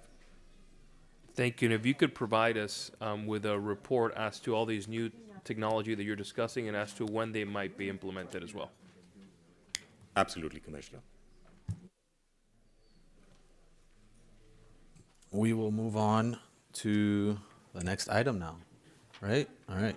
I'm Good. sorry, No, Mr. not Chair, yours. was I on the list? You were not, but you can be. Oh, I asked to be on the list. Oh, okay. Okay. Commissioner Higgins. Yeah. Well, thanks. Well, I don't know if I want to say thank you, quite frankly, for, as I got the memo over the weekend, which, by the way, was way too late, we should have had more time to do this. I started to think about the movie 50 First Dates, right? Drew Barrymore, she gets up every day, she has amnesia, but she falls in love anew, but in the movie, she always falls in love with the same person. In the history of the solid waste recommendations we've been receiving, the administration does seem to have amnesia every time they write a memo, but in our case, we wake up dating a different person every day. So I'm just going to talk about landfills, which obviously have worried me, and there is nothing new to anyone in the audience that I think landfilling is a terrible idea and outrageously dangerous for our environment. But we received a memo in April of 2022, right? Our landfills are nearing capacity, and sending hundreds of trucks daily to landfills in Central Florida is not efficient, sustainable, or resilient. July 2023, landfills are an imperfect solution to managing our waste. Organics in them generate significant greenhouse gas emissions. September 2024, Miami-Dade County does not have available land to build more. Shipping waste out of the county or state is both costly in the long term and increases our carbon footprint. It goes on. Reliance on landfilling as the primary mechanism for disposal of our solid waste is not sustainable. The argument has been made to simply rely on landfilling as the primary source for waste disposal. The administration has explored this option and believes that such an approach poses substantial financial and environmental risks that make this option unsustainable and unattainable. I, too, went to our website, our county website this morning, and let me tell you what it says. Landfills pose additional environmental challenges like managing leachate and potential impacts to groundwater, and landfills use land that would otherwise be available for conservation or other economically beneficial usage. But over the weekend, we got a recommendation that says, and I quote, "After careful consideration and much analysis, I am recommending, ta-da, landfills." So again, we're waking up with a different date every day in every memo. Well, I don't have amnesia. I can remember the things I've studied and read, like what a landfill is and the hazards they create, like the outrageous CO2 emissions that thousands of trucks and trains hauling trash across our county, across our state, and across the country emit. Like the fact that methane emissions from landfills trap heat at a greater rate than CO2, just at a moment when we urgently need to lower temperatures not raise them. Like landfills have been found to leach the dangerous PFAS forever chemicals we're trying to avoid. Like countries like Sweden and Austria send less than 10% of their trash to landfills because they use clean, modern waste-to-energy facilities to process garbage and solid waste while generating low-cost power for their residents. Like in those same countries, life expectancies exceed those in the United States of America. But most importantly, colleagues, I remember, and I never forget, my responsibility to serve the residents I represent. I went through all the numbers, and you guys can rewind the tape last time on the math. But I represent residents that live in two cities, Miami and Miami Beach. And we do not collect their garbage, but we charge them a tipping fee every time they drop a truck off anywhere. And the landfilling solution that has been proposed will drive the costs up over the next 20 years for both of those cities by another nearly $40 million. And other cities are dramatically impacted. For example, I mean, I was kind of almost shocked. Homestead, almost $16 million additional dollars over other choices that we have. So as we approach going into finally getting to vote on this when we come together at a meeting versus committee at the whole, what I can tell you, Madam Mayor and colleagues, is I cannot support raising taxes on fees on the hardworking families I represent when I know full well, from what I've read in your own memos, that there are alternatives that are better for the environment and better for the pocketbooks of the residents of Miami-Dade County. Thank you very much. Thank you, Madam Commissioner. Mr. Senator, before I get to you, you mind if I just get one thing out? To the administration, Commissioner Bermudez asked a question about, and since we're talking about landfills, about the South Dade landfill. I thought I heard the number 700,000 tons, or did I mishear that? No, through the chair, 750,000 tons It's annually. Annually.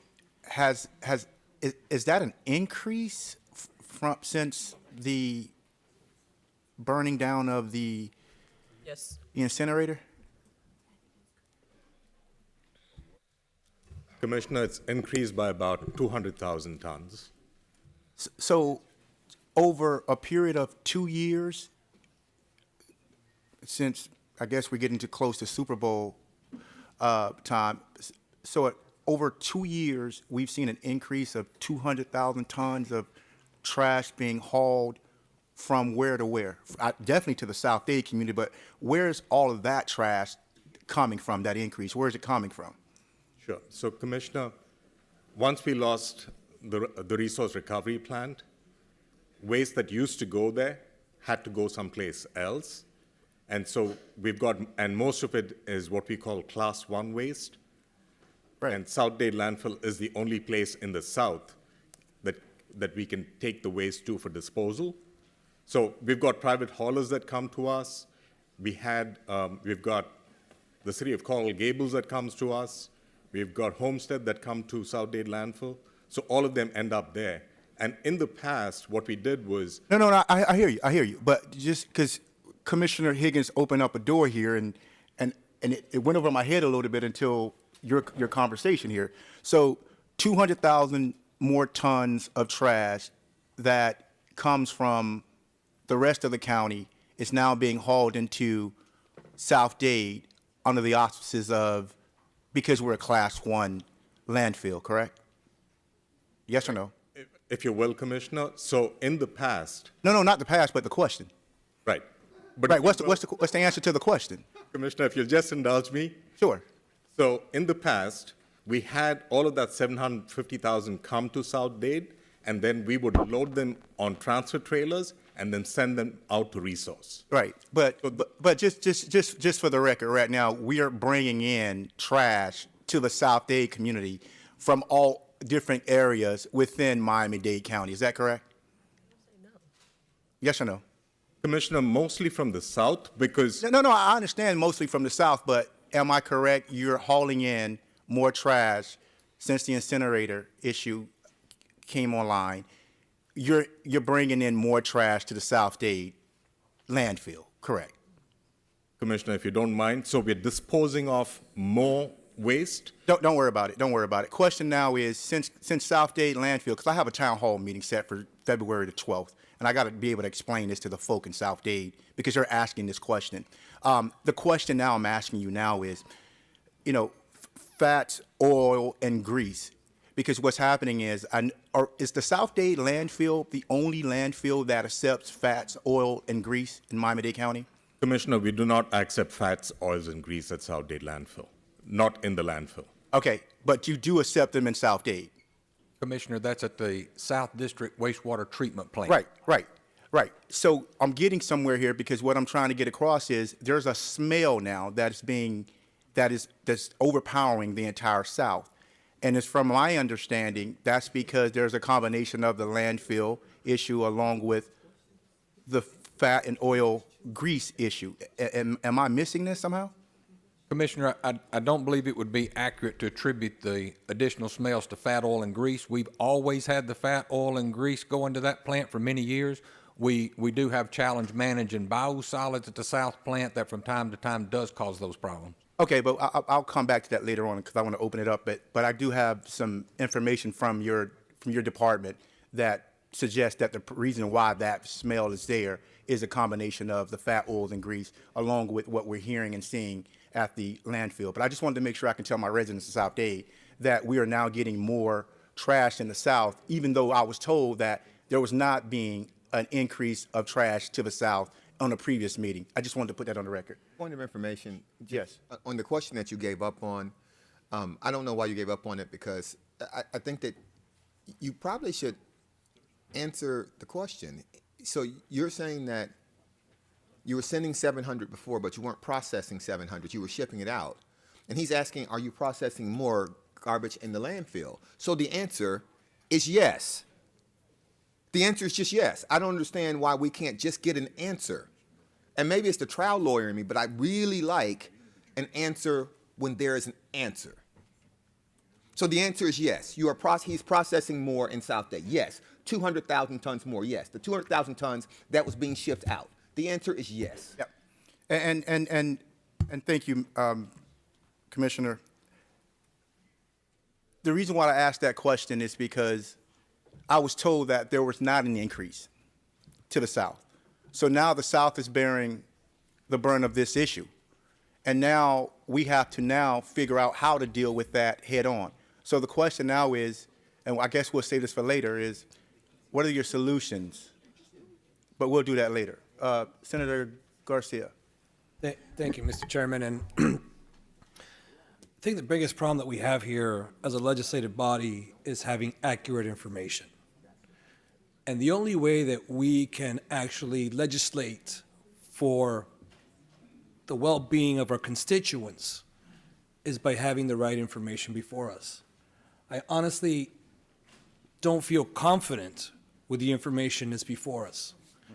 We just heard a question that was being asked, and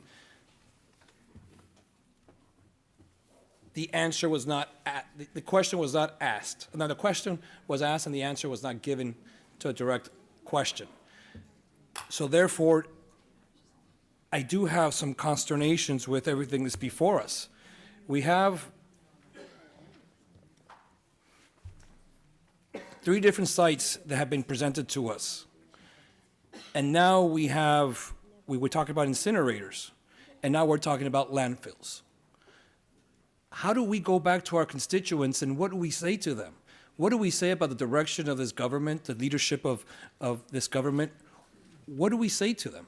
Because now my question to you, Madam Director, is when it comes to the cost of landfill versus the incineration, what is a cost to the taxpayers if we go down the landfill route? Is that more expensive than it is to build the incinerator? What is the cost per ton? What is that? Let me answer that question, please. Commissioner Garcia, thank you for that line of questioning. So what we have today for the cost of waste to energy are planning level estimates from our consultant that range based on location anywhere from 1.5 to approximately $2 billion. Since those have came to us, every one of these locations, we've received organized opposition to the sites, which says to us, Mr. Chairman, I'm sorry, Mr. Director. I understand the opposition from every site, but sometimes we have to bite the bullet, and if we make a decision, we make a decision and we go with it. My question is on the cost per ton as it relates to the landfill versus the incinerator. Senator, what will be more expensive? What I was hoping to show you is how that opposition is going to add to our cost. So, but Mr. Director, with all due That's not respect, the with all question. due respect, hold on, Senator, I see where you're going. With all due respect, his question was a very simple yes or no question, right to the point. If you can just answer the question, Mr. Senator, would you like to ask him that question again? Yes, please. Directly? What's the cost per ton as it relates to building a landfill or the incinerator? cost per ton, I do not have a cost per ton because the incinerator is a planning level estimate, not a quote. We anticipate lots of additional cost, and that because this is planning level, we see risk in that number. Now, the landfill number for the contracted space is a certain number. It is not with risk. We know what that cost is per ton is $74. When we talk about the waste-to-energy facility, at the $2 billion approximate investment and probably $150 million a year debt service, and that being a wide-ranging estimate, it is difficult to say for sure the exact cost per ton with the waste to energy until you were actually able to get some estimates. You know, Mr. Director, and I have a great deal of respect for you, and I appreciate you, but I just don't understand if we've been having this conversation for 2 years that you can't give these numbers to this county commission. Based on what my conversations is, that landfill is always will be more expensive because of variable costs that comes associated with the landfill in itself. That's one thing. Have we looked at any public-private partnerships to develop this new waste-to-energy facility or landfill or composting? Have we explored any of these options? Not beyond concept. Okay. Is there a reason why we have not explored any of these options? Through the chair. Nice. We have been working around the clock for the last year and a half to understand the state of the art of waste management in the world. We have explored many, many options. We have brought you the best information that we could find, including scientific information, and we have produced, to the best of our ability, cost estimates. So as far as who would finance, I mean, basically anything costs money. Who would finance it is a decision, I believe, once we've decided the path forward. So for sure, as was said, we are open to partnership with private sector. Of course we are. And at this time, I would ask that if you could allow our director to just clarify one point, because you want to have clear factual information about the costs, because she is our expert in waste management. And I appreciate that, Madam Mayor, but the reality is that I just don't know if I can rely on the information that's coming from the administration right now. Because right now, as a matter of fact, when Commissioner Bermudez was asking questions about having a regional approach to this, and this is why I'm speaking up now, because I was going to wait and let everything slide, but when we had a resolution before this county commission asking the mayor to look at a regional approach at collecting, at disposal of garbage, and the answer that came back was, I'm not going to read the whole thing. It says, although these challenges are not insurmountable, regionalizing these elements of solid waste system is currently not a cost-effective strategy of Miami-Dade County. And now we're saying we're having conversations. This was 2 years ago. This was in November of 2023. And these are the issues that we, as a county commission now, we're going to have to decide what we actually do. I just don't know if I can rely on the information that's coming from the county, from the administration. And I hate to say that because I have a great deal of respect for the mayor, but I just, on this issue right now, I'm just at a loss. knowing that we've gone back and forth, and I understand that we're trying to do the right thing here, but what is the right thing when we're always changing the direction? That's one thing. And I'll tell you this, I'm just going to end on this. I will not vote for anything that's not comprehensive. I'm not going to vote just for a landfill. I'm not going to vote just for composting. I'm not going to vote for anything that's not comprehensive in nature. And I sure am not going to vote for anything that does not include waste to energy.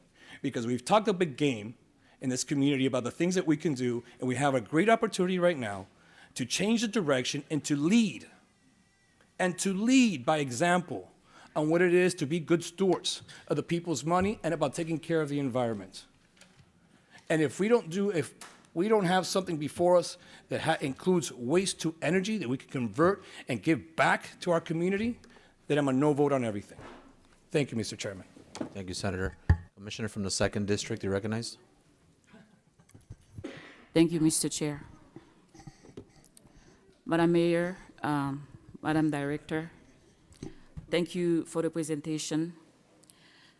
I'm not gonna repeat all the different points that were raised today, Madam Mayor, but I feel compelled to say something because I've heard throughout the morning my colleagues doubting the information that is being presented by your administration. And then it is not good. It is not good. What I would propose, Madam Mayor, I hope that you're paying attention, what I would propose, and let me say before I said what I would propose, and I hope you understand where they're coming from, because there have been different memos. Sometimes we support the incineration, and then now it's a landfill, which is a more expensive proposal. So people are confused, and then they are doubting things, because when they go to the website, they find proof that the landfill is not necessarily a healthy proposal for the residents of Miami-Dade County because of environmental issues, that some of the environmental issues that may arise as a result. So I hope that you understand the problems that are being that have arisen since this morning. So my proposal to you is to go back and sit down with staff, and then come back with a real comprehensive plan of what we're going to do to solve the waste problem in Miami-Dade County. That's number one. Number two, I think, Madam Director, I heard you say that there is some kind of contract to address like a zero waste proposal that is being contracted. Am I correct? Yes. My question to you is, what exactly is being done to present this vision to the residents of Miami-Dade County? Because we were in Japan, some of us on the dais were in Japan last year, and then we saw how the residents work together. They've embraced the plan to eliminate waste, to reuse, restore. Nothing is lost. They have a culture built around that. And then what it took, from what we gathered, is to like, it's like there was a vision, a community vision, that everybody understood that this is what Japan was going to do, and then this is how we're going to do it, and everybody embraced it. And then they have some of the best. They have some villages in Japan, for example, that has zero waste. Everything is transferred into energy. Nothing is waste. So, in order for us to present a sustainable plan to our residents, there has to be a vision that the residents of Miami-Dade County will embrace, and that they would want to follow once there is a comprehensive plan offered. So what I'm presenting to you is that it's not just a matter of giving a contract for us to here on the dais to vote on whether we approve the zero waste plan or not. There has to be a vision. So is there such a vision, Madam Director? What is being done really to educate the residents of Miami-Dade County about the waste? Because whether we choose the incinerator plan or landfill, which is more expensive, the fact is neither will never be sustainable. Because the fact is we produce too much trash. That's the fact. And until we offer to the residents a plan that they can buy in, where we have a vision and together they accompany us to make this vision a reality, we will continue to have the same problem because whatever we propose, whether temporarily we adopt the incinerator version or the landfill version, it will never be sustainable until we in Miami-Dade County, we make it this collective decision to reduce waste, and then we find a productive way to transform waste into energy. Madam Director, again, thank you for a wonderful presentation.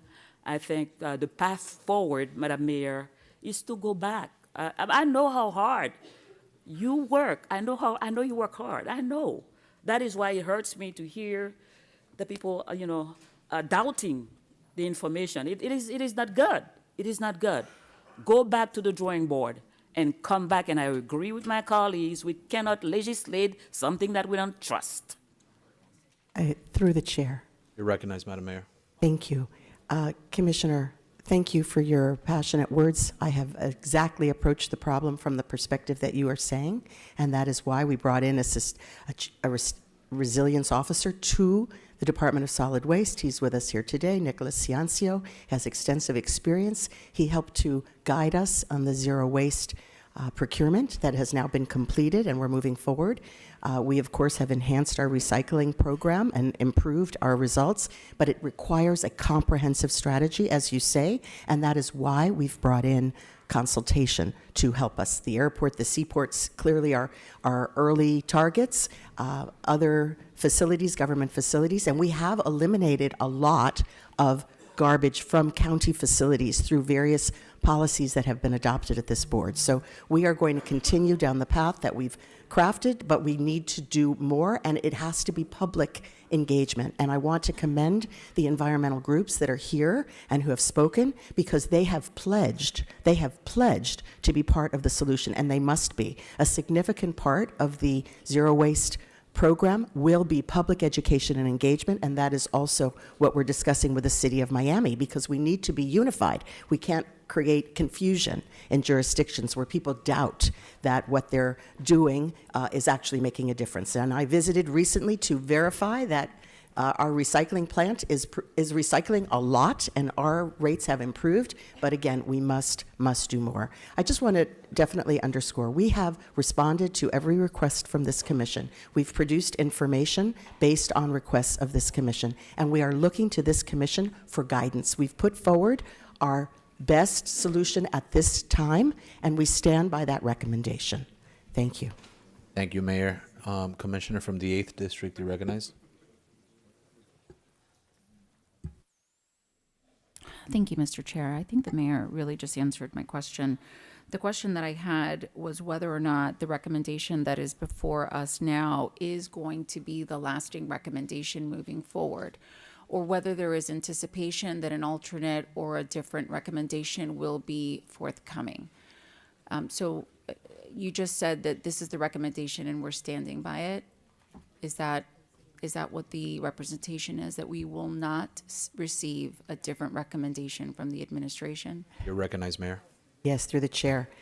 This is our recommendation. We have been all working to move as quickly as possible towards a finality of this decision. We understand that we need to move forward, but we are seeking guidance from this board. If the board gives us a different direction, then we will do our best to pursue that. But this is our recommendation.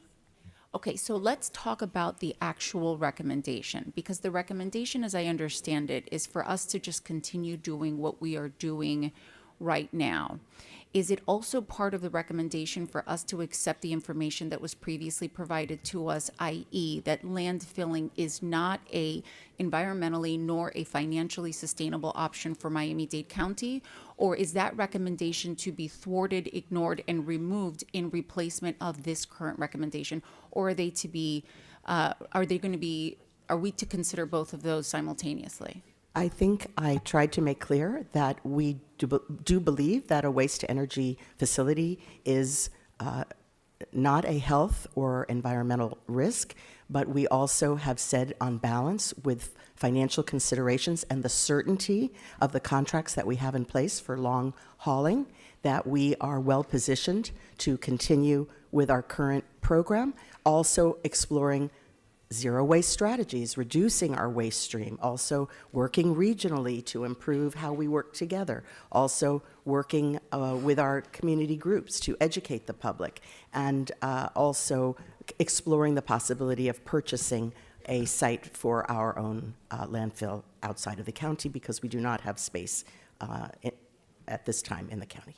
Okay, so we are, so this is what doesn't make sense and what is not landing for me, because when I go through prior memos, when I go through the Arcadis report, we have spent millions of taxpayer dollars with experts to provide us with information.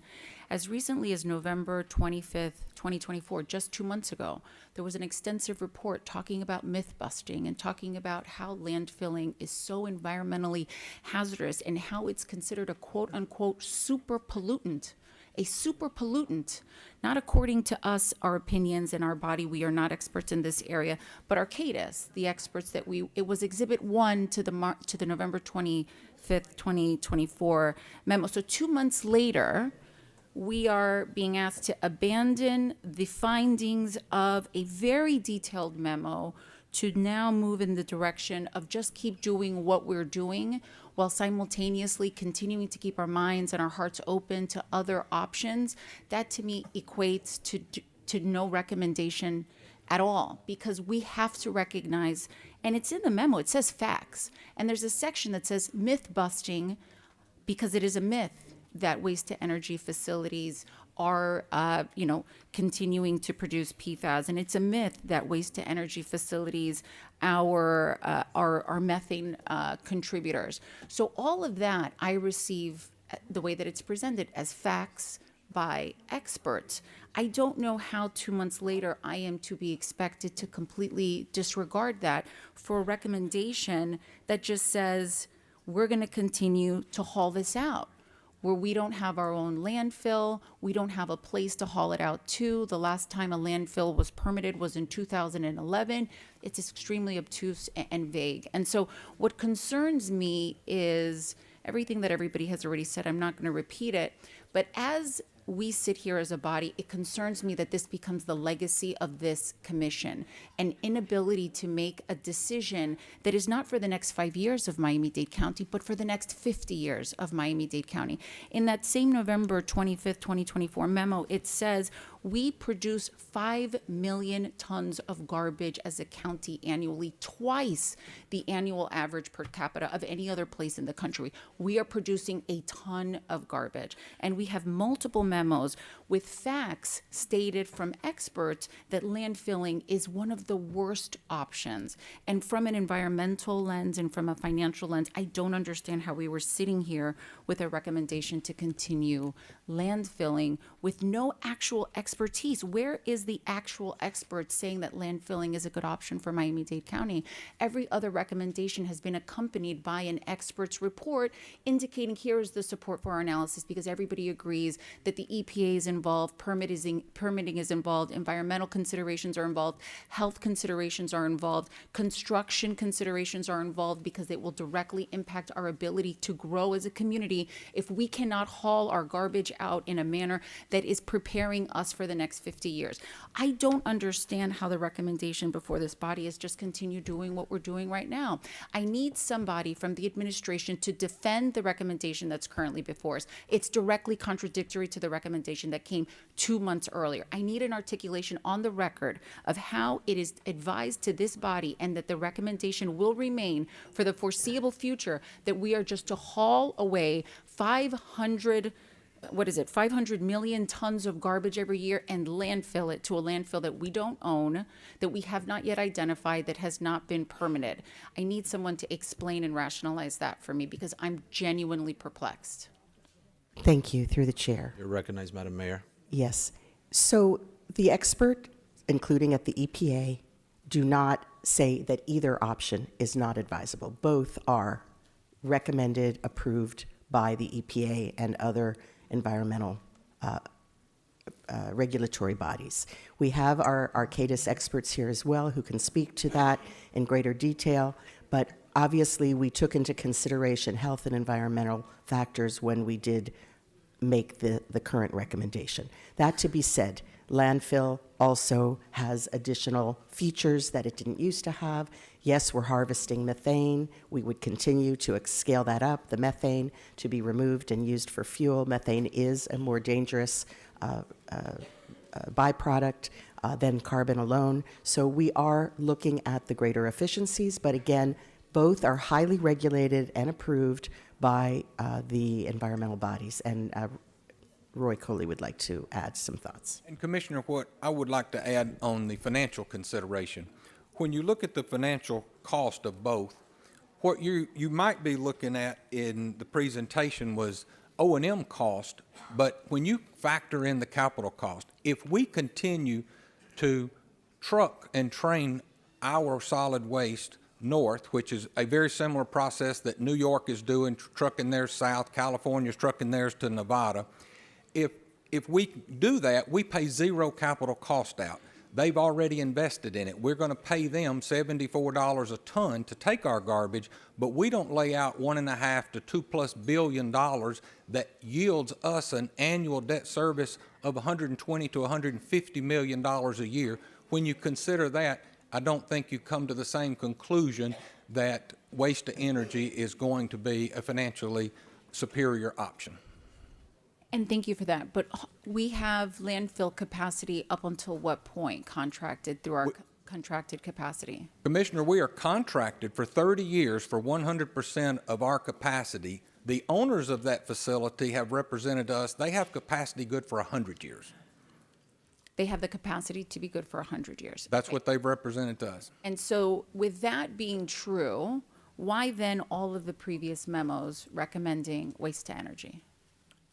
Commissioner, we've taken all the information and added to it the community's input of opposition to every potential site that we can identify for waste to energy, and that opposition we feel quite certain is going to add years to any timeline of construction and many dollars to the cost of the already uncertain estimated cost.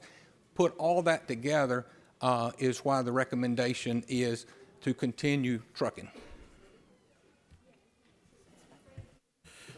All right, thank you, Commissioner.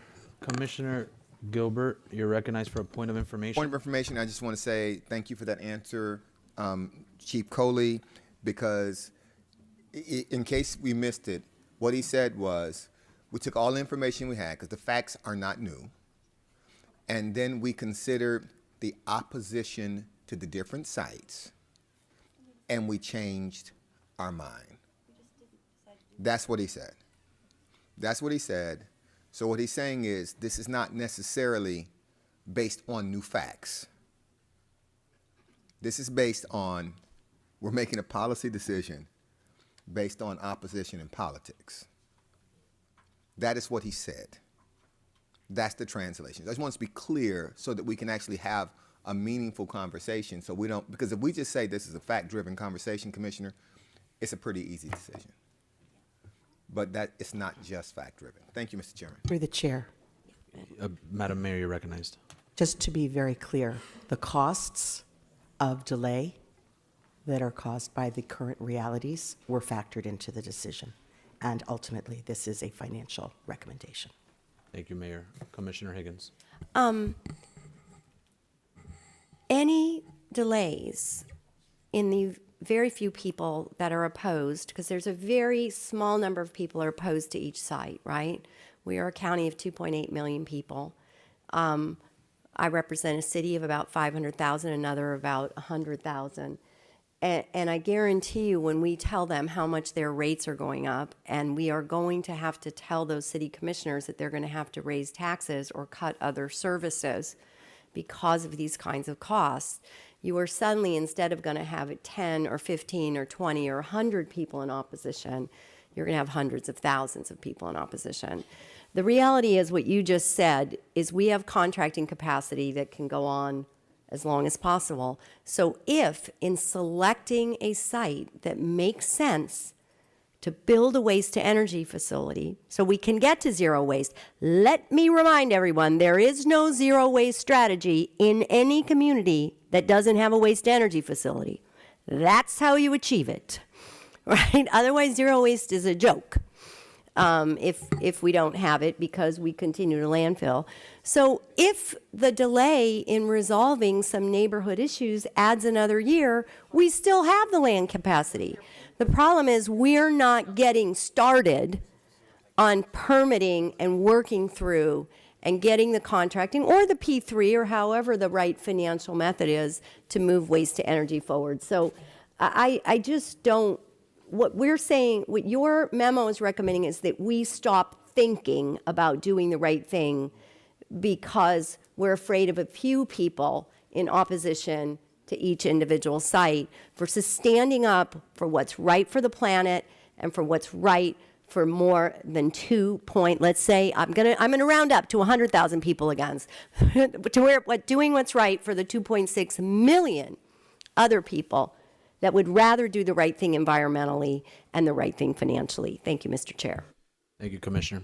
All right. Through the chair, just a point of clarification. Mayor, no, I know that you're not asking us to stop thinking. I know that. I No, realize but that. I just did want to clarify very briefly. Okay, you're recognized. Thank you.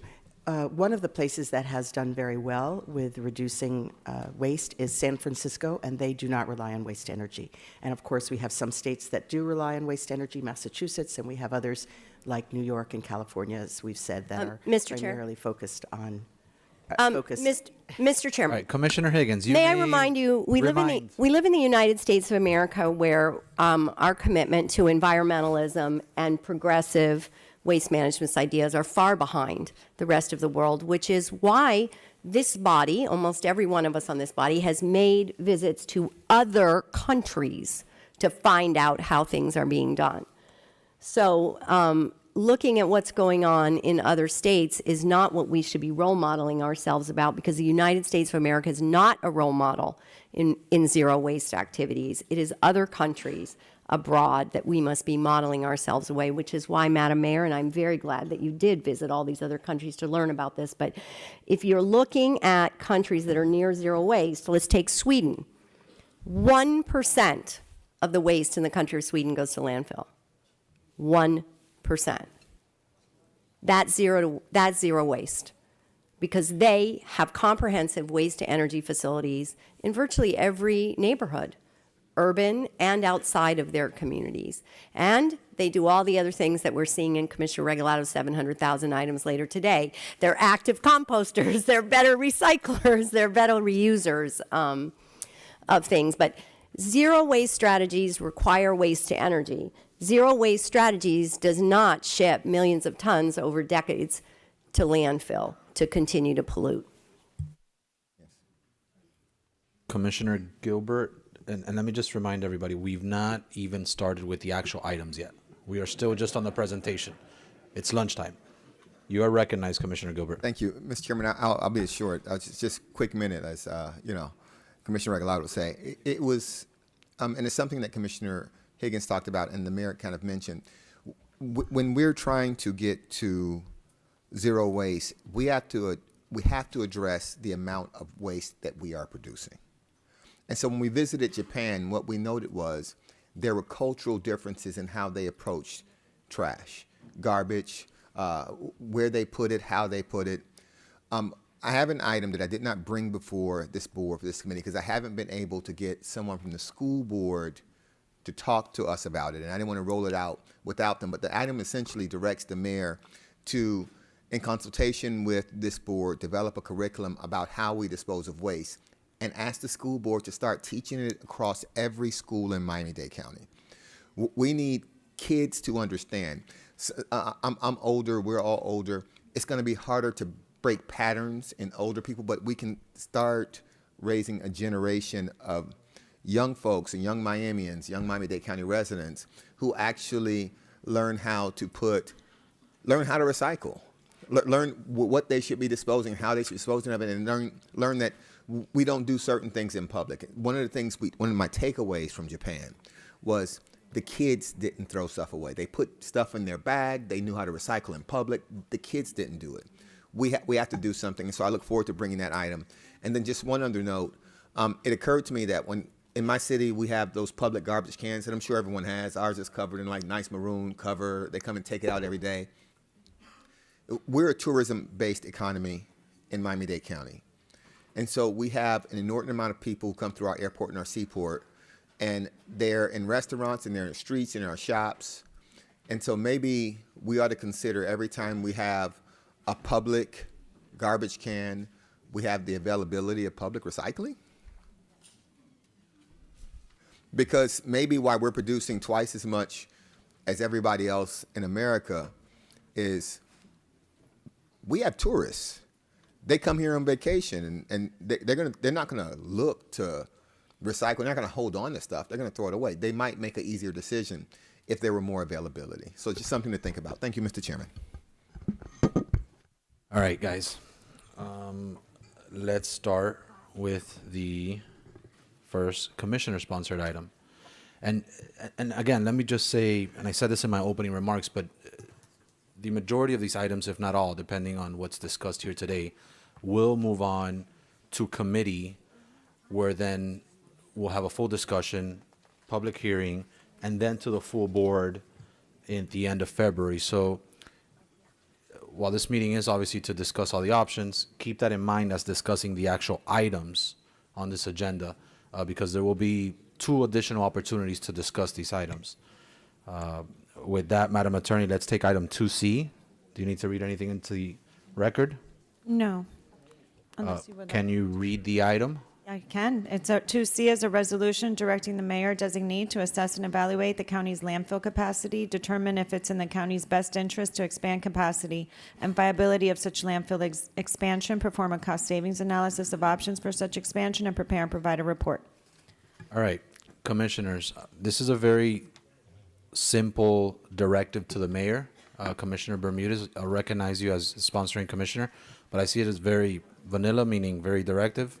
But you have the floor to further expand if necessary. Yeah, thank you, Mr. Chair, and I'll be brief, even though assuming we're in trial, then I'm going to reserve to make comments on the other items. But nevertheless, I'll be brief. But I do think it's something we need to do. We need to know the actual capacity of our landfills. But I do want to point out 2 things. First, to Senator Garcia, and I appreciate his comments. But even if we build a resource recovery facility, we're still going to need landfills. I hope everybody understands that. Not all, even if we build the biggest WTE, we're still going to need landfills. So this assumption that a WTE solves the problem is erroneous, number one. Number two, having gone to England with some of you, an article after we were there came out in The Guardian pointing out that burning rubbish is now UK's dirtiest form of power. That's from The Guardian. So I want to just make sure, because I appreciate Commissioner Higgins' comments about zero waste and about Sweden, which I believe is a much more homogenized country, much like Japan is. When you are in a diverse community, when you have tourists, as Commissioner Gilbert said, the evaluation and the analysis has to be a little bit different. I'm sorry, I go back. It wasn't the Guardian newspaper, so nobody gets mad at me. It was from the BBC, a little bit more moderate. So, I do think, and Mr. Chair, and one last thing, and I want to be clear, this doesn't mean that I'll necessarily have a position that's already been set in my mind, because I'm open to hearing different discussions. But the reason why I think we need to evaluate the county's landfill capacity and really have a report is, and I too went back to some of these memorandums, The mayor's July 17, 2023 memorandum, which was titled Short and Medium-Term Challenges and Opportunities for Solid Waste Management in Miami-Dade County, said vertical expansion of the North Landfill would provide $400 million in revenue to the department in 30 years capacity. A vertical expansion of the North Dade landfill from its current maximum permitted height of 135 feet could provide up to 30 years of capacity to the North Dade landfill through 2057 and over $400 million in anticipated revenues to DSWM. Permit modifications and approvals are projected to take approximately 2 years. It must be noted that this capacity increase will only address a portion of the waste stream, logically, as the North Dade landfill is a Class 3 landfill that only accepts yard waste and woody materials. The lifespan of the North Dade landfill can be further extended as we more aggressively pursue opportunities to divert woody waste for repurposing, such as mulch, compost, and biofuel. We've all gone back and read prior mayors' memorandums, and some may or may not be contradictory. But the one thing I think we need to do is really understand what is the actual situation with our landfills. And I think when we do that, we shouldn't disregard what the environmental community has talked about, which is bioreactor landfills, green waste landfills. Yes, they do exist. And some people that have been in this audience, including organizations, have pointed out that it's not necessarily a black and white issue when it comes to that. So I think all of us would like to know, actually, with final numbers where we're at, and maybe the cost. That way, all of us have. So I would hope that we could have this resolution move forward so we can get answers. So when we finally do make those decisions, we can have clear numbers. Thank you, Commissioner. And I'll recognize you in a second here, Commissioner Regalado. But I guess the only thing I'd add to this, I don't know if that's an amendment or just put it on the record, but I think we should have a timeline on this, because do you want this information for that prior to that 2nd February meeting to make an educated decision? Or is it not necessary? Is this a standalone kind of request you're asking in addition to the overall? My request was probably going to be 30 days, but I think it would be better if we're going to make a final decision to have it before then. I think maybe 14 days, because you have the information. Correct. You said most of it here today. Correct. You said most, so I think. We will have it in time for your consideration. I'm fine with that, and I think it would be important in that time period, as Commissioner Higgins said, instead of getting a report at the last moment before the meeting, just let us know. So if some of us may have a question about that report, thank you, Commissioner, to get clarification. So on item 2C, if we could just ask the administration to forward that to all commissioners via memo or however that distribution method may be within the next 2 weeks. So we have at least a week or two prior to the meeting. So 2 weeks from today, is that, I'm not looking at a calendar, but is that, give us ample time? Yeah, all right. Yep, you may. Commissioner Bermudez, you may want to, when you bring this item to us, just think about being more specific in section 2, not just a cost analysis, but also breaking it down as to whether doing so might save some of the municipalities, because it could be a cost savings or a cost increase. So, fair enough. But do it by municipalities as well. Thank you, based on their predicted tonnage. Thanks. Okay, and then, so just to clarify something, ideally, and again, only because you all have this information, it should be fairly simple, Madam Mayor and Director, is if you can have this information to us prior to actually the committee week, which is the week of the 10th, I want to say, so that if this item is heard in committee, they can discuss it with that information as well. Again, and you can respond. I think you have the information. That's why I'm asking. Yes, we do need clarity on the point that Commissioner Higgins brought, but we'll have Director speak to Commissioner to make sure she's understanding exactly the city issues. Fair enough. Regalado has been in line. So Commissioner from District 7, and then Commissioner from District 1. Thank you. Commissioner Bermudez, I would just ask you to consider a few things. We're going to be talking about methane extraction later, and I think that's something that should be considered, right? One of the problems that we have is that when we're presented with these landfill numbers, we're not presented with options to optimize the chemicals that are created by the landfills, and we're also not brought information on how different they are. So for example, in the case of the landfill in Commissioner Gilbert's district, it's mainly construction debris and it is not biological or organic materials. So there's no methane extraction there, but there could be a reuse of that. So that construction material could be reused if RER and DERM allowed us to reuse that. We have limitations in our reuse of that, not by state law, but by local ordinance. The same thing with the yard waste. So parks creates yard waste, and other departments create yard waste. You were mentioning the sargassum earlier. That goes under the bucket of parks, even though that is a waste that is produced by Miami-Dade County. It's not under this department. That organic waste can be mixed with sludge from water and sewer to go from a class 2 to a class 1 for the sludge. So within this system, there is reuse potential that we don't necessarily explore because we always look at this in little silos. And then when we talk about the decommissioning of landfills, the majority of landfills that have been decommissioned in the last 20 years have not been done so necessarily by the government. They have been sold to private entities who have participated in that decommissioning, whether at the beginning or at the end, and they've turned them into developments. Turnberry is an example of it. It's very expensive to decommission them, but if there is a development right associated post decommission, then that generates a certain amount of money that can replenish the cost of the decommissioning. So when we get those numbers, they don't necessarily consider all these different options. And that's what I would ask the administration to consider when they come back to us as to what are the P3 options for some of these things and what are the reuse options for some of these things. Yeah, I have no objection to that. I mean, I think we should always, most of that information is there already. And you mentioned the methane, for example. We know already, and you answered the question as to what's happening at the Medley landfill and their efforts to turn that into energy. So nothing precludes, that could happen in the South landfill. Obviously, the North landfill is a little bit different because of the type of material, but as Commissioner Regalado said, there may be other options. I just think we need to have a real clear understanding before we make that decision.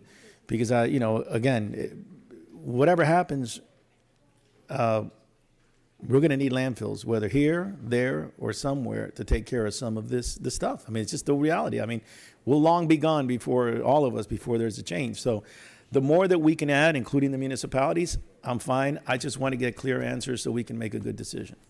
All right, sounds good. Commissioner from District 1, you're recognized. Thank you, Mr. Chairman. I want to add a bit of historical context with regard to the landfill in District 1, the North Dade area. It's right outside of Miami Gardens.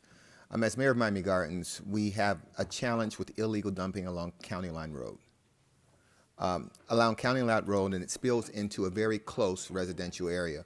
You remember that one of the very first items that I tried to bring to this board, well, some of you all were here, some of you weren't, was an item that allowed the city to actually pick up the trash and take it to the landfill, because the county wasn't doing it fast enough. And so what happens, and I'm happy to see my good friend, Mayor Messam here, because some of your residents cross into County Line Road and they try to go to that landfill, and people, they turn them away because you need a driver's license from Miami-Dade County. And so they dump. That's no fault of yours, but that's what happens. And so what I asked was, hey, how can we work to allow the city to actually pick up the trash so that our residents and our kids, because there's a school like maybe less than a quarter of a mile from this, so that kids aren't walking over trash before you get to school. It was the administration's director at the time who told us they might just have to step over trash. And so to her credit, when the mayor was confronted with this, she said, no, I support the item. And then it was the administration's department at the time that tried to get the bond engineers to say that it violated our bond covenants, which of course I diffused because it didn't. That's the beginning of how we started talking about the North Dade landfill. Subsequently, we implemented the program. To this commission's credit, they passed the program. It was later presented to us that instead of letting the city of Miami Gardens pick up the trash, we actually just sent crews out and paid overtime, which was not the resolution. They brought that back to us and we said, fully implement the ordinance. Okay, that's fine. I'm good. Let's address. And in between all of that, the department said that they would charge the city of Miami Gardens for tipping fees for dumping garbage that they were actually responsible for dumping anyway, which I thought was particularly galling, since they were actually doing the job that our department wasn't doing fast enough. You're going to charge us. Why don't you just let them do it? They're doing it for you.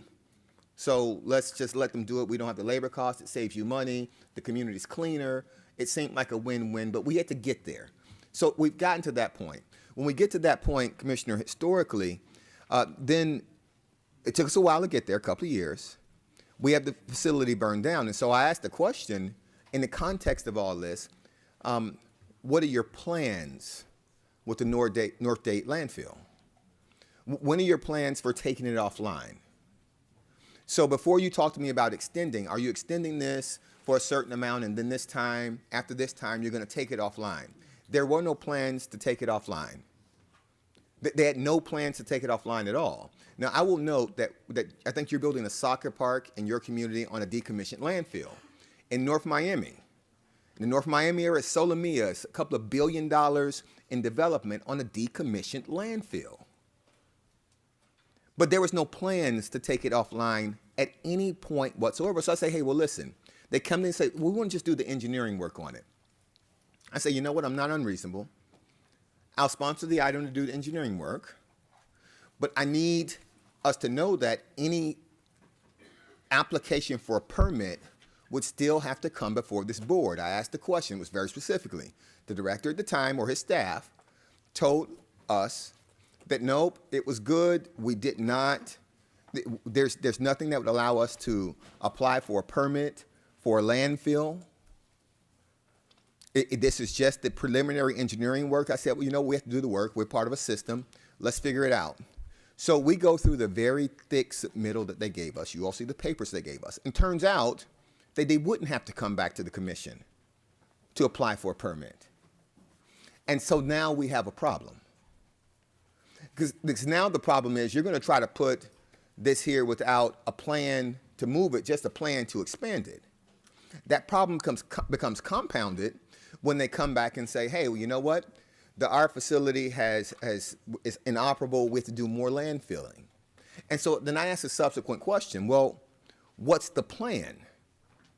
Because the plan couldn't possibly be to expand the landfill in this district while you take the facility offline and not rebuild in Doral. That can't be the plan. That can't be the plan. So I said all that to say this. I'm open to a system-wide approach where we collectively sacrifice. But I am not open to the idea that my residents should bear impositions that we're going to spare everybody else's residents from. And when I hear Commissioner McGee's comments about the increase, we're not saying we're not team players. We understand what it means to be in a community. But I look at that list, and a lot of your folks have transfer sites. We have landfills. We have landfills with no plan of getting rid of them. So if we're going to have a system that rails it out and builds a landfill someplace else, that's fine. Decommission North Dade also. Don't extend it. Don't extend it and take that garbage out, and then let us have the opportunity to build a solar mill or a soccer park or whatever it is. Let us have that opportunity in our district, but don't just spare your residents, spare everybody's residents, if we're going to do that. Mr. Chair. Commissioner from the 12th District, you're recognized for a response. Yeah.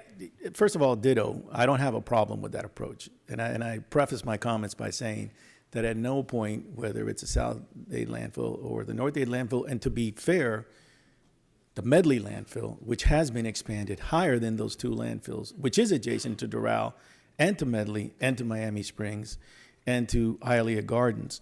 So I am totally in agreement with you that, you know, we need to have a holistic approach. And the reason why I think we need to talk about the landfills is because we need to know where we stand on each of them and on them collectively. You know, the soccer park, by the way, is not part of the landfill, of the old landfill, which was decommissioned years ago because it was part of a Superfund site.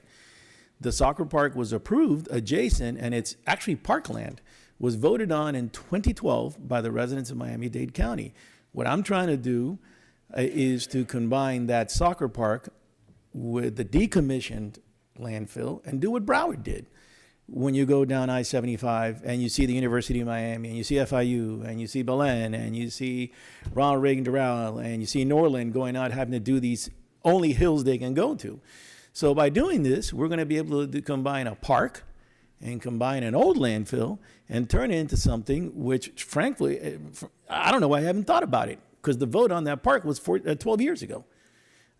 So I'm not in disagreement with you. We're in this together. At no point would I want us to do this just for the benefit of one side or the other. Whether you live in Doral or Miami Gardens, Aventura or Homestead, we are one community. So what I would like to do with this is to just make sure, where are we? What are the possibilities that we can do?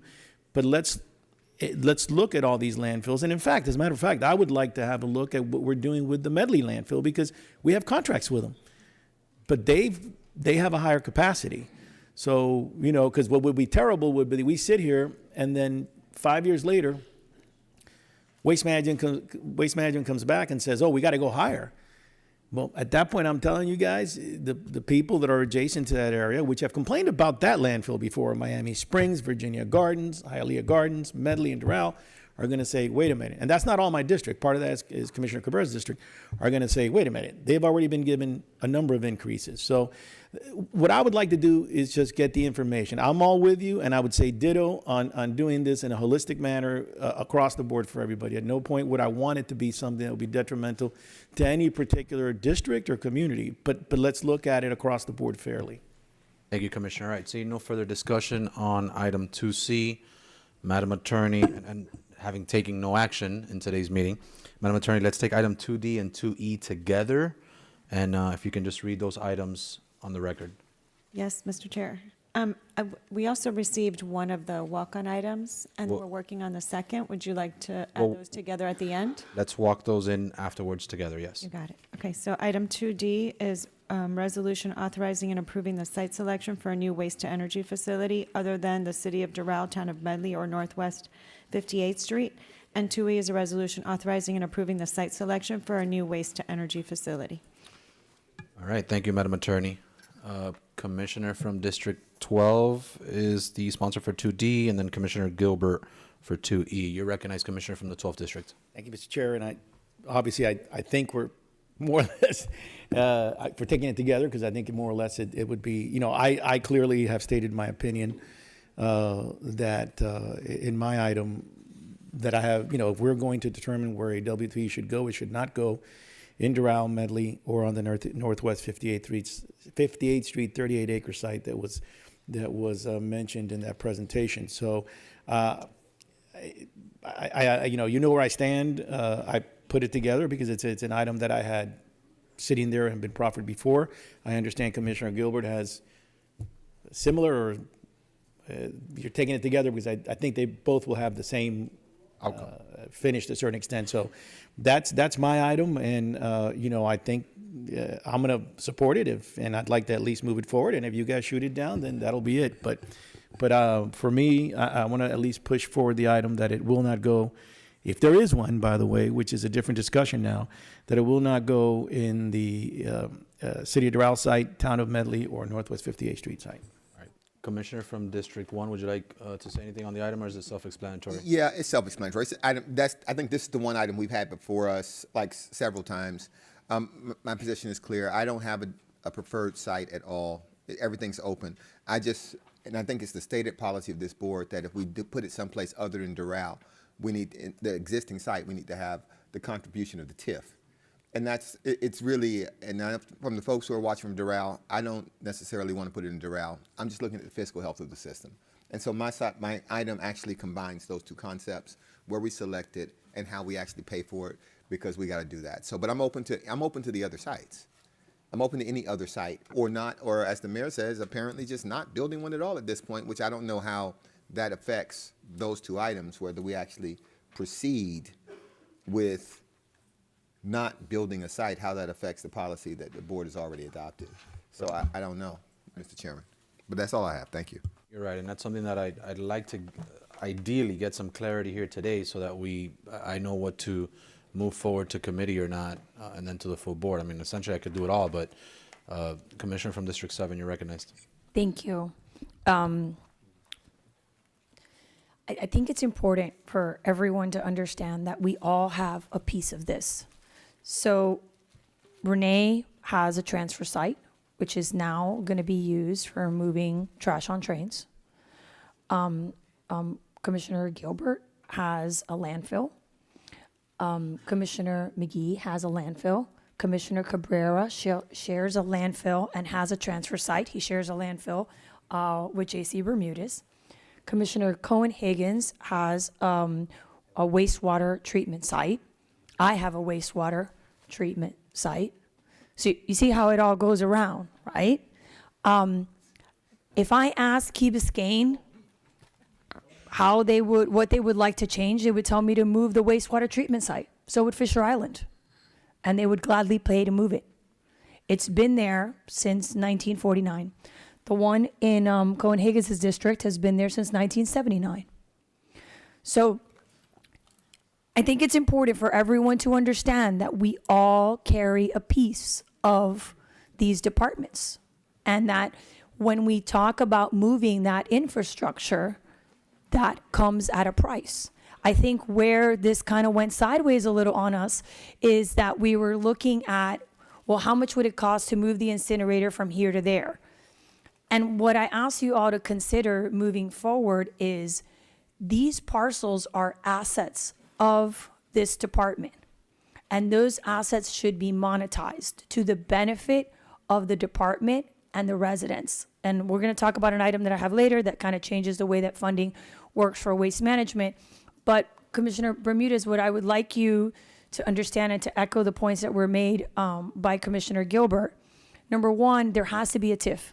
There will be a dramatic increase in property values around the RF site if the Board of County Commissioners decides not to rebuild an incinerator there. That is a reality. We're not asking for money right now. We're asking for future money. And by the way, we're taking a risk. And this is based on a model that I used at the school board when we expanded Mast Academy for Key Biscayne.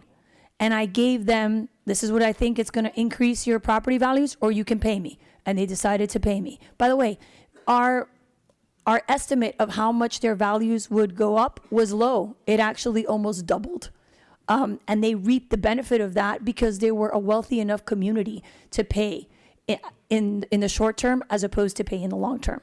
So we're not taking money from Doral. Doral is going to have a dramatic increase in property values.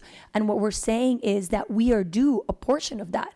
A portion of that must go to the department to fund the future work that it does, because we cannot continue to say that the cost of disposing of trash goes exclusively on the backs of the residents of Miami-Dade County.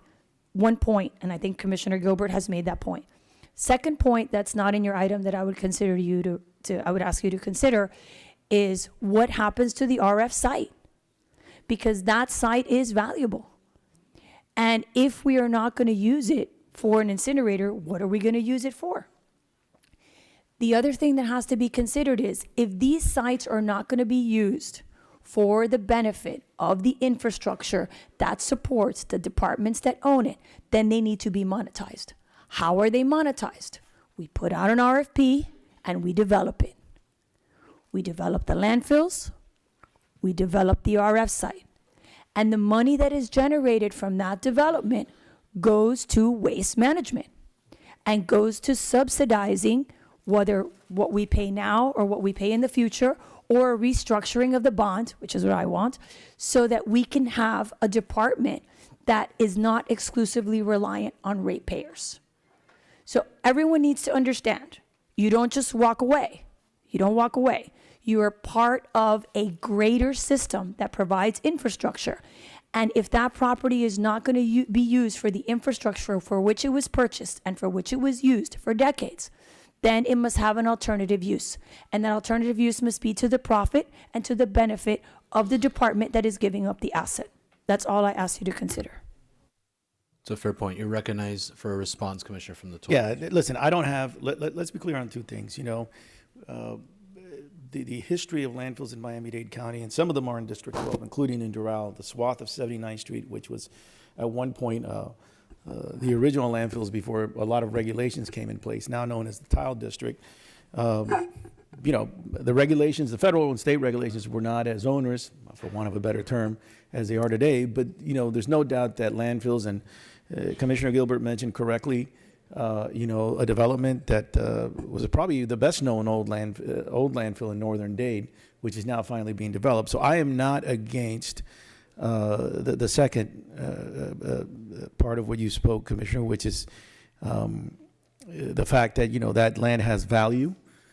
Some of it may not, because there's an ash mountain, you know, there's a lot, and there's going to be a cost to fixing that, and maybe whoever wants to buy it can also take that along. It is going to be expensive land, probably industrial in some way or retail, because it's not probably going to be residential, but that's not controlled by us only. The city of Doral would have a say in that. As to the city of Doral's, my proposal, that I think has to be discussed with the city of Doral. But the one thing I've been very clear with is I don't think, and I do think that Doral certainly there may be an argument to have through a TIF or something that's reasonable, have Doral carry somewhat of a burden if in fact, because we don't want to see happen what Commissioner Higgins has said, you know, you should not have everybody else's rates go up astronomically, but you need to take into account how much a city can actually pay. The city's population is probably less than 2% of the county. I don't know how much garbage Doral produces, but I would probably guess that it's probably less than a lot of other places. So as long as it's an equitable, and this is not for me because this would be something I think, and I think they're here, the residents of Doral and some of the elected officials, when those discussions take place, which I think they have been taking place, I know you've had some, I believe, with the mayor and others, the mayor of Doral, I think that those discussions have to be on something that would be equitable and fair. I mean, I will reiterate what Commissioner Gilbert said and you've said, which is we all have a piece of this. There's no problem because there is this change if it happens this way, which may or may not. I don't know. That is a decision we'll have to make. But it's patently unfair to you know, some of the numbers that were kicked around when we were talking about this being 1.6 billion, you know, 800 million, 900 million. It's fiscally, not even the city of Miami would be able to do that, you know. So let's be reasonable if we do that, and let's do it in a way that makes sense. That and I agree. The second part, if it is our land, which it is, and we sell that land to somebody, yes, we could do that. And use that money for what we're talking about, which is dealing with the garbage. Now, I will say one thing. The only thing I will tell you, and there we might have a little bit of a disagreement, and I think we'll both be long gone before some of these questions pop up. But these departments, you know, in the end, the reason we're in this headache is because at some point in this county in the early 80s, mid 80s, we used to have an authority that dealt with garbage that set the rates. Somehow we went away from it. I don't know the full history, but it doesn't really, for us to assume that, you know, we're going to be able just to continue to fund this forever and ever without realizing at some point the end user, ourselves included, are going to have to pay a little bit more, is not being honest to our residents, whether they're in Doral or they're in Aventura or they're in Homestead. So that's what I would say. I have no problem having, again, I think we should put everything on the table. I think Commissioner Gilbert's proposal has it in there too. And I'm fine if we discuss both. And in the end, we're going to take a vote and up, down, and maybe we don't have to, maybe it'll be something different. Maybe it'll be something, some of the proposals you're making, and maybe some of the proposals for the administration. So that's all I would say. Yeah, and thank you, Commissioner. And what I would say to that is, number one, I've never been a proponent of an actual number. I have said from the beginning that the TIF should be in perpetuity, and that the TIF should be a percentage above the baseline of the growth of the last 20 years.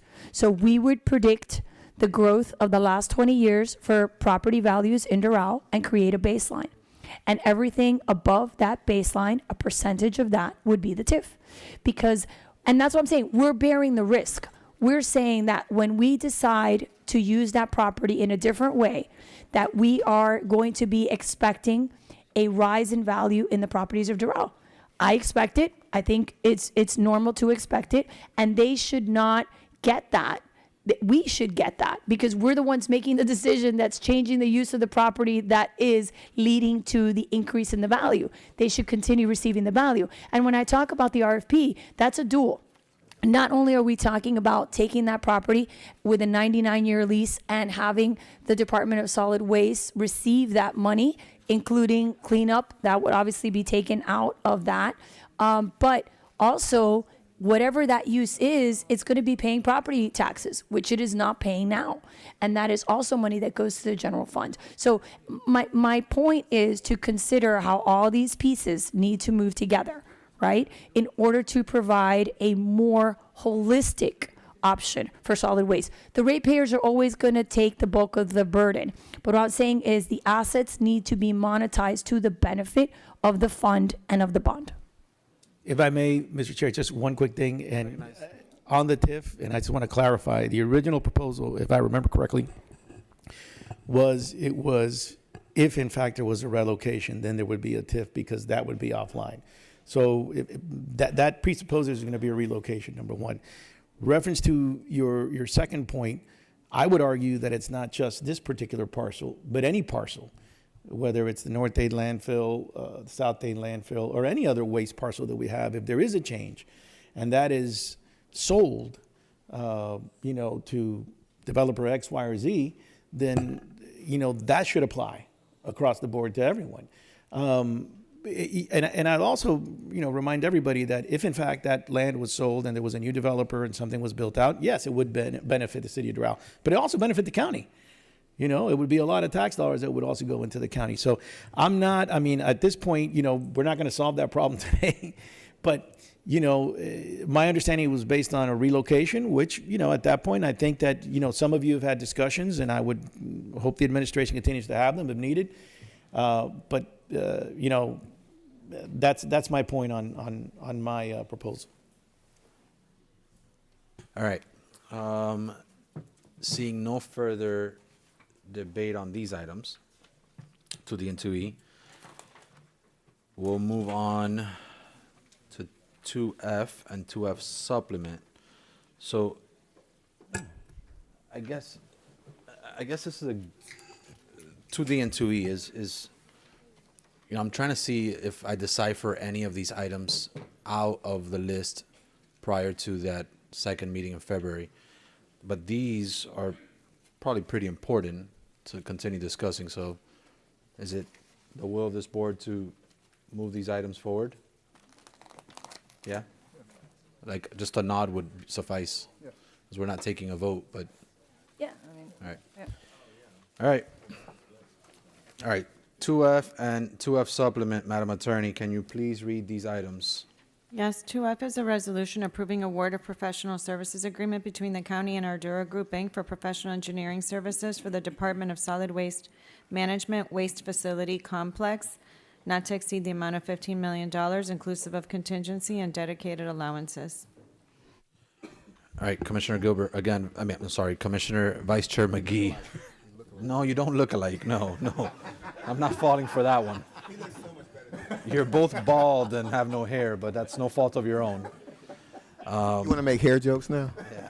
I mean, we could do hair jokes all day long. No, it's fine. No, I can fight in that fight. Your stylist is great. All right, Vice Chair McGee. I think again, this is another one that's pretty self-explanatory. I really only added this, guys. I really only added this item just because we're having that holistic overall discussion of solid waste. But this is an item that I was just going to move on to Board of County Commissioners meeting. So you don't need to say much on it? Nope. All right, fair enough. Any real comment on this one? Shouldn't be much. All right, I'm going to go ahead and move it on then. All right, Madam Attorney, let's take item 2G. Can we take 2H first? Yeah, absolutely. All right, let's take item 2H. Madam Attorney, please read the item. Yes, 2H is a resolution directing the mayor designee to develop a closed-loop recycling plan for the Miami-Dade Aviation Department, Port Miami, and provide a written report. All right, Commissioner from District 7, you're recognized. Thank you. So we talked a little bit about zero waste, and obviously we're paying a bunch of money for someone to come back and tell us that zero waste is hard to do, that a lot of it is outside of our jurisdiction, and that most of it cannot be done because of our own rules.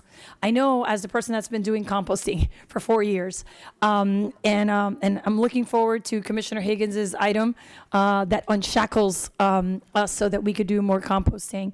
I did a lot of research on where zero waste has actually worked, and not surprisingly, it has worked in Disneyland and Disney World because it is a closed loop system. So I think that rather than sit around and wait for someone to issue us a report on how we can do it at the airport, we should, I don't know, start doing it at the airport. So that's what this item does. We've already taken a lot of steps in this direction. I want to thank Commissioner Higgins for her amendment. I'm happy to accept it. It adds composting. I didn't want to add composting because, you know, I have trauma because of our composting rules. So I didn't want the airport to suffer what I suffered for 4 years working on composting. But I'm looking forward to your item so that we can make composting easier in Miami-Dade County. So I think that this allows us to try this out at the airport to see how it functions. The reason, this is common sense, the reason that closed loop works is because you control what comes in and comes out, right? So this can be done at the airport and at the port. And one of the things that I think that we should consider moving forward is using these as models and seeing how they can help us get grant funding and prove these concepts at a pilot level so that we can see lessons learned, best practices, and we can use it in our overall waste system. So I would love, Mr. Chair, for you to move this to committee so that then we can take it to the board. Noted. Thank you, Commissioner. Any further discussion on item 2H? And with Commissioner Higgins's amendment of composting. All right. So as amended, is my staff following on this so that we can do this right, Madam Attorney? All right. Any comments on 2H? Seeing none? All right. Let the record reflect the Vice Chair likes it. So, Madam Attorney, let's take item 2G now. Please read the item on the record. Yes, 2G is a resolution directing the mayor designee to develop and implement recycling of tires and mattresses throughout Miami-Dade County and recommend conforming changes to Chapter 15 of the code and provide a report. All right, Commissioner from District 7, you're recognized as the main sponsor. Thank you. So the purpose of this item is to have a more in-depth conversation about what we put into our trash stream. So the issue with incineration overall is if you burn everything, then it makes more sense to leave as many things as possible in that stream. And that's what we did for a very long time. In fact, when we were running the RF, one of the things that Covanta did was recycle tires on site. And when the RF burned down, we actually entered into another tire agreement. Once upon a time, the county used to recycle mattresses because they took up a lot of space at the South Dade landfill. And for whatever reason, we stopped doing that. So what this item does is it asks the administration to look at our tire contract to see how much more we're doing and to take a look at the mattresses and to see if we can do that also. These two items are very important because, as many of you know, and Commissioner Gonzalez and Commissioner Gilbert and Commissioner McGee have mentioned, and you have too, Commissioner Bermudez, a lot of our illegal dumping is mattresses and tires. This is one of the large components of our illegal dumping. So if we could find a way to move that out of the stream, it would be more beneficial for us. They're very difficult to move. And they're very expensive. And now that we're putting the trash on trains, it actually makes financial sense for us to eliminate this from the stream. So I would like the administration to come back with us on those options. It is something that is also going to be part of the zero waste, right? Because it is a recycling and a reuse. We're just getting out in front of it. All right, we're on our way to zero waste. Yeah. All right. Any discussion on 2G? Commissioner Higgins has an amendment. She wants to know fiscally how much it's going to cost. I'm happy to add that. Wow, how did you know that? I read her amendment. I Mind passed them reader? out. I Oh, think you guys have them. Clearly, I'm running a meeting. I'm not reading everything. No, that's no, being- no, you're running All right, things. but Commissioner from Yeah, you're welcome to your district. accept my amendments without 27 me members. talking about them, and that would save us time. Yes. All right, sounds good. I'm happy to accept the amendment. The only thing that I would add is obviously the cost of adding it to the waste stream. So I want them to compare apples to apples, not apples to oranges, because I get that a lot. And Madam Attorney, just real quick on all these amended items, given that at this committee of the whole, we're not really taking action, would it be amended already when I send this to committee, or will they amend it at committee? No, we will work with the sponsor to incorporate the amendments that have been accepted here, and the items that will be submitted to committee will include those amendments. Thank you so much, Madam Attorney. All right, so we are now down to Commissioner Regalado's 25th item. Item 2I. Madam Attorney, please read it into the record. Yes, 2I is a resolution directing the mayor designee to evaluate legally viable options for methane gas extraction from existing Miami-Dade County landfills and future landfills, and provide a written report and recommendations to the board within 90 days. All right, Commissioner from District 7, you're recognized. So we talked a little bit about the methane extraction. Other folks are doing it. I know that we did a small pilot. I think that we should do more of it. I think that this should be part of our plan. One of the things that I think water and sewer does well is that all the chemicals that we use in our water and sewer process, we reuse. And we're not really doing that on the waste management side. So I think this is something that can be done, that other people are doing, and that will allow us to have the conversation about the expansion of the landfills. I do want to say this about the expansion of the landfills. I know there's 2 items that are not on the agenda, but I think that at some point we need to consider expanding the capacity but not using it. And if we use it, it would have to be either a unanimous vote of the Board of County Commissioners, and definitely would have to include the county commissioner of the district. And the reason that I say that is because I think we need to have options, but we also need to move towards the decommissioning of these sites. So I think it would be an extraordinary thing, but it is also better and easier for us to negotiate prices when we have options. The reasons we always find ourselves over a barrel is because we don't have options. So if we can take it in-house, if we can move it, and we'll get to landfilling outside of Miami-Dade County, I think, again, what I asked you all to consider as we go through all these items is creating a portfolio of solid waste options. You do not have to use all the tools in the toolbox. You just need to have them so that you can negotiate better and you can move in a world of changing regulations and changing costs. Thank you, Commissioner. Any discussion? Just a question. Go ahead. You're recognized, Commissioner. Thank you, Mr. Ramirez. Chair. Just the only thing I would add, Commissioner Regalado, is obviously right here you made reference to county landfills and all future landfills. We do have the Medley landfill, which we send a lot to them. They are doing something with this. Could we just make sure that we get the correct information from Waste Management as to where they are on turning this into energy? We provide a lot of it, we provide all this stuff, and a large part of it to them, and they're turning it into energy. So I think we need to get clarity on that.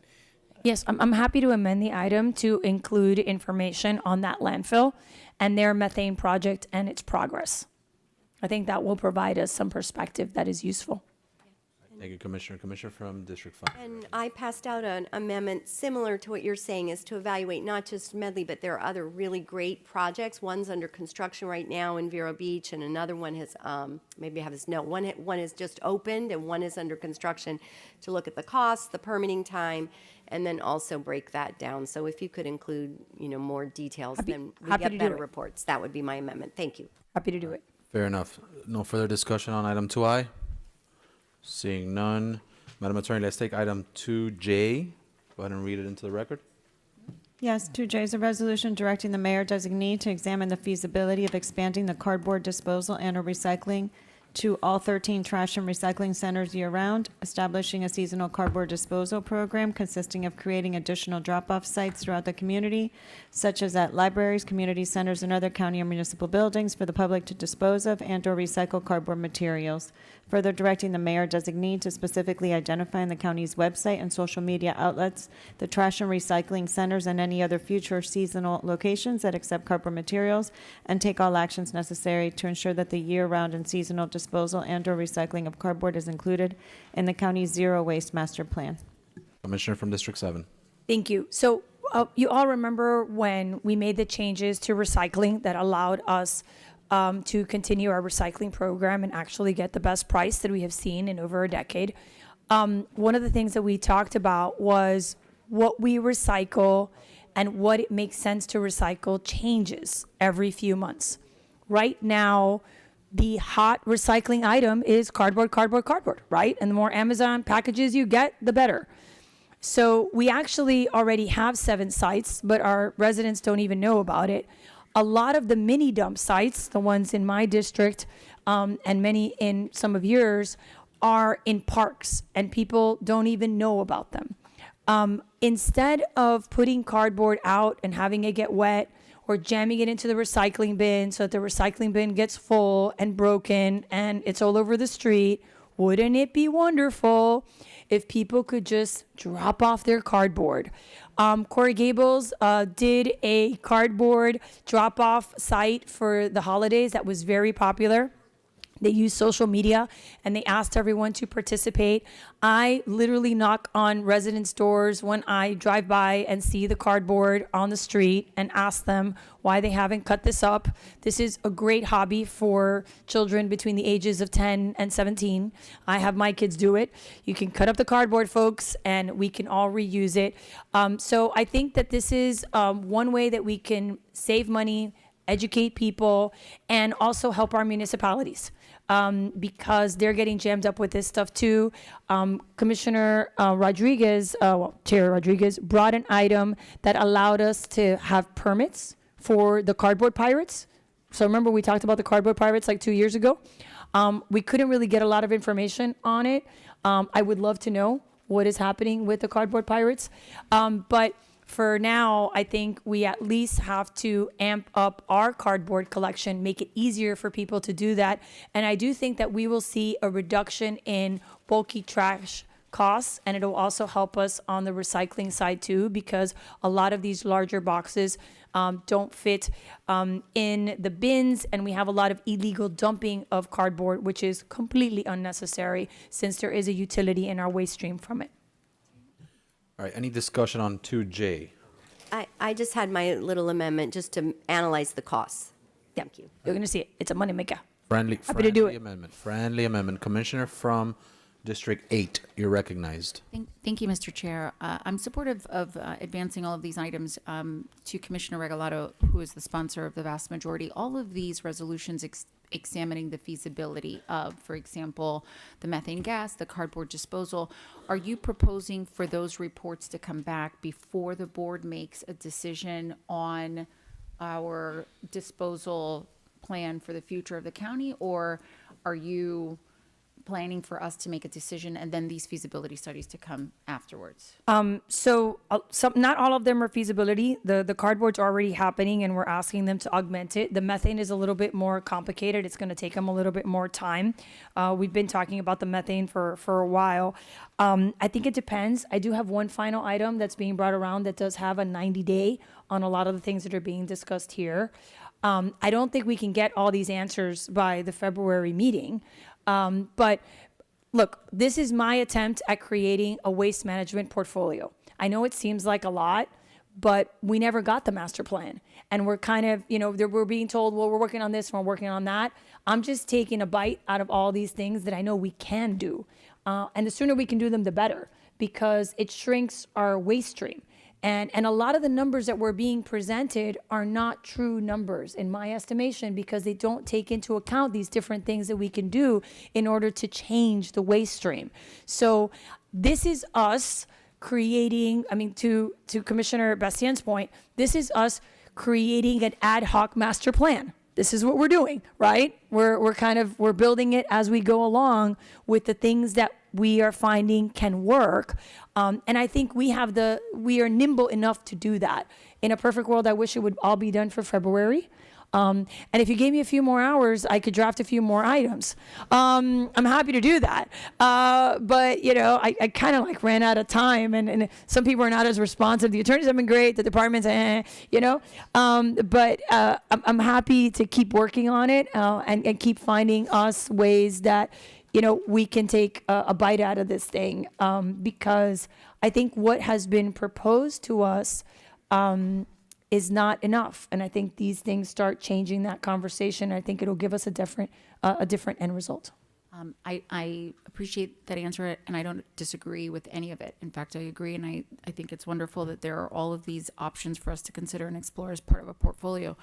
The question, however, is we have been exploring the same question for the better part of 2 years, and we are now coming to a landing on the ultimate decision that this board will make. My question is, come February next month, is it going to be we need to wait to get these responses in order to make that final decision? That's what I'm trying to inquire. I don't think so. I mean, I think we can make a decision. These are all things that we're working on that is only going to make it easier for us to do this work. Fair enough. They're just tools.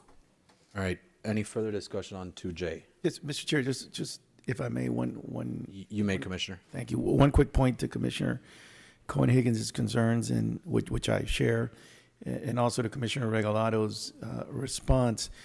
I just want to point out to everybody that were we to make a decision going in a certain direction, that doesn't preclude us as we move forward and technology changes to come back and revisit some of these discussions. So I want to be clear on that, because I don't think at any point, and I'm not going to say what decision we take, but assuming we take a decision that we're not going to do X, but we're going to do Y, it doesn't mean that 4 years down the road there might not be another option that this board or another board can come and say, okay, that master plan is X, but that was then, this is now. I go back to the example of artificial intelligence. 10 years ago, probably, was a word everybody bandied about. And now, it's a whole different situation. So I just want to go into Commissioner Regalado's point. This is still going to be a work in progress regardless. And even if we take a decision and say something does change 3 years down the road, and there's something miraculous as a technology that changes everything, that the private sector can solve some problems, I think we have every obligation to consider it. So going to Commissioner Cohen-Higgins, I don't think whatever decision we take will necessarily should lock us in to not looking at new technologies as we move forward and new options. 100%. 100%. All right. Commissioner from District 1, you're recognized. Thank you. To that point, it won't lock us in, but there are certain things we do that will lock in the amount of money we pay. So yeah, there will be some constraints, and so subsequent boards will always be able to come behind us and do something different, but we shouldn't be mistaken that everything's kind of like fungible, that there are some things that we're going to do, like if we decide to go the route of actually building a facility somewhere and we start building it, they can make a decision to change that, but that's going to stress the system in different ways. And so we have flexibility. Technology is going to change, but our decisions will, the same way we're dealing with the system that was created 40 or 50 years ago, in theory, we had the ability to change it all along the path.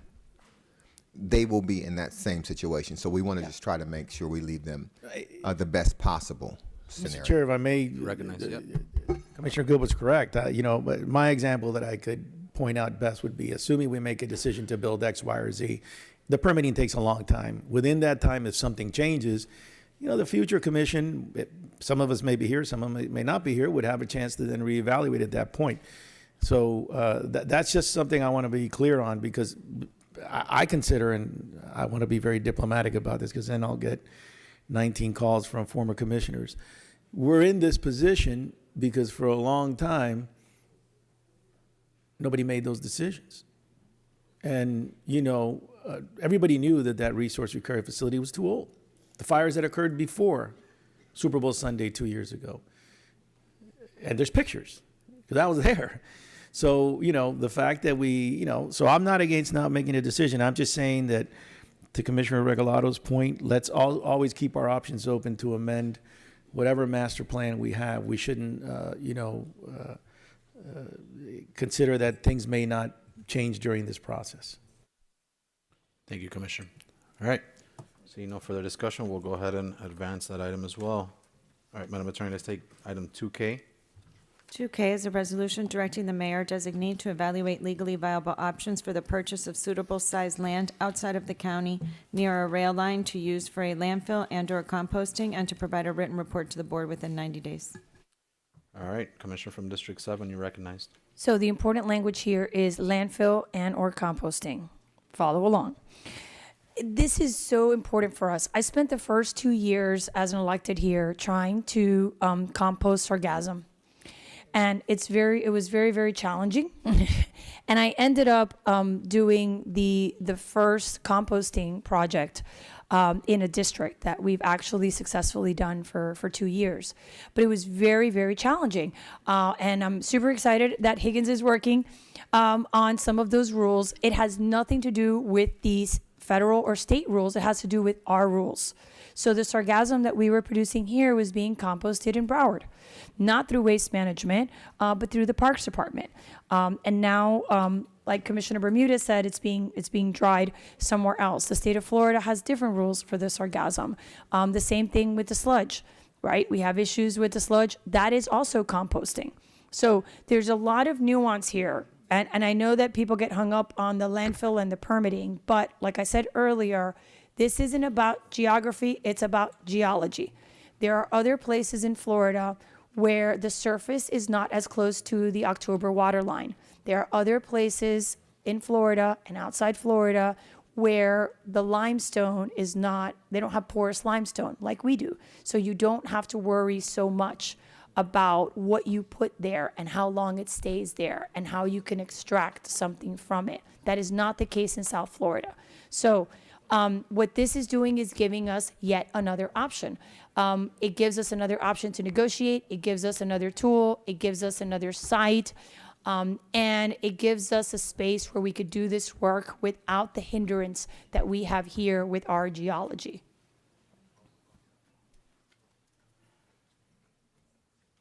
All right, excuse me. All right, any further? You told me to move quickly. I'm doing my best here. Commissioner I can keep going. No, I appreciate we're that. good. Yes, colleagues, I'm going to make the same comment, Commissioner Regalado, on both 2K and 2L, which also involves rail service. As you know, we're in the midst of negotiating the easement and the access agreement with FECR to run the Northeast Corridor, and the negotiations are going quite slowly.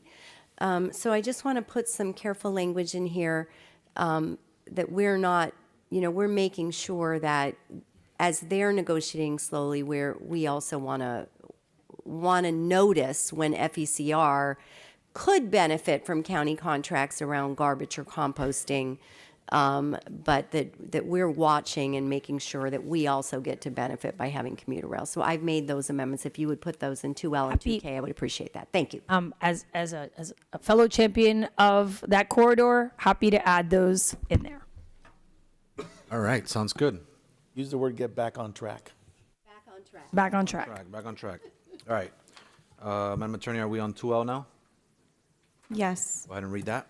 2L is a resolution directing the mayor designee to explore the feasibility of utilizing multiple railroad corridors, such as but not limited to the CSX Transportation and Florida East Coast Railway corridors for the transportation and transfer of solid waste and freight within and outside of the county, identify any vendors that utilize FECR to transport trash and/or sludge, and to consider such vendors as part of the feasibility study and provide a report. Commissioner from District 7, you're recognized once again. So this is, again, adding to the portfolio. We have a contract with a vendor that is using CSX, and that's currently being negotiated and has been approved by this board. This is just looking at an alternative, right? I don't want us to depend on just one rail system. I want us to have options. And you guys know the only thing I love more than shit and trash is freight. So, it all lines up together. This can be used for sludge, just like the other contract. And the benefit of freight is not just the reactivation of those lines, which is to the benefit of the county, but it also takes these trucks off the roads. So it helps with the decongestion of our streets. It helps reduce the wear and tear of our roads. It moves it at night. It moves it quickly, efficiently, and at a lower cost. So again, it's just about providing us with more options so that we can, moving forward, make decisions. All right, thank you, Commissioner. Any discussion on 2L? Seeing none. All right, I will advance this one as well then. Madam Attorney, 2M. 2M is a resolution approving a third amendment, amended and restated interlocal agreement between the county and the city of South Miami for use of the county's solid waste management system, directing the mayor designate to negotiate amendments to interlocal agreements with the city of South Miami and other contract cities for the use of the county's solid waste management system consistent with this approval, the effectiveness of which shall be subject to this board's future approval of same and also subject to the prior compliance and satisfaction of the solid waste bond covenants, approval of a bond ordinance amendment authorizing same or defeasance of the bonds. Commissioner from District 7. Thank you. I have amazing partners in District 7. South Miami is one of them. And Mayor Javi Fernandez really stepped up when we were dealing, 2 years ago when we started talking about this, dealing with our trash issue. As Commissioner Higgins has pointed out and other commissioners, our municipalities get the costs passed on to them. So South Miami was very diligent. They started looking at solutions, and they have one. And it's been stalled at the administration level. In part, we went back and forth about different terms, but in part because, we want to keep all the trash. So which is it? Do we have too much trash and we need to get rid of it? Is it too expensive?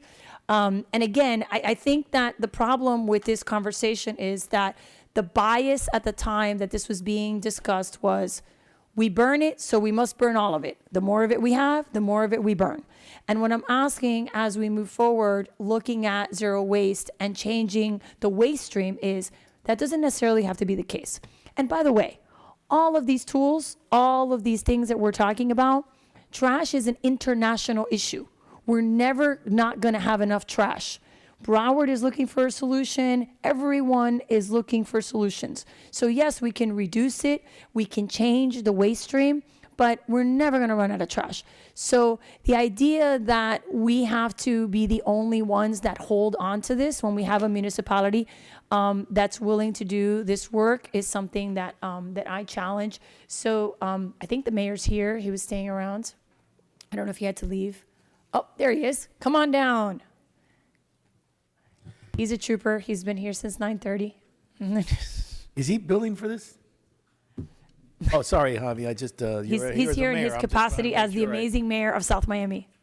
Good afternoon, Mr. Chair, members of the commission. Javier Fernandez, Mayor of South Miami. Happy to take any questions. From our perspective, we are a very, very small part of your waste stream, less than, I think, half of 1%. And when this issue came up, our main impetus for moving the solution forward was to make sure that we can manage our cost containment.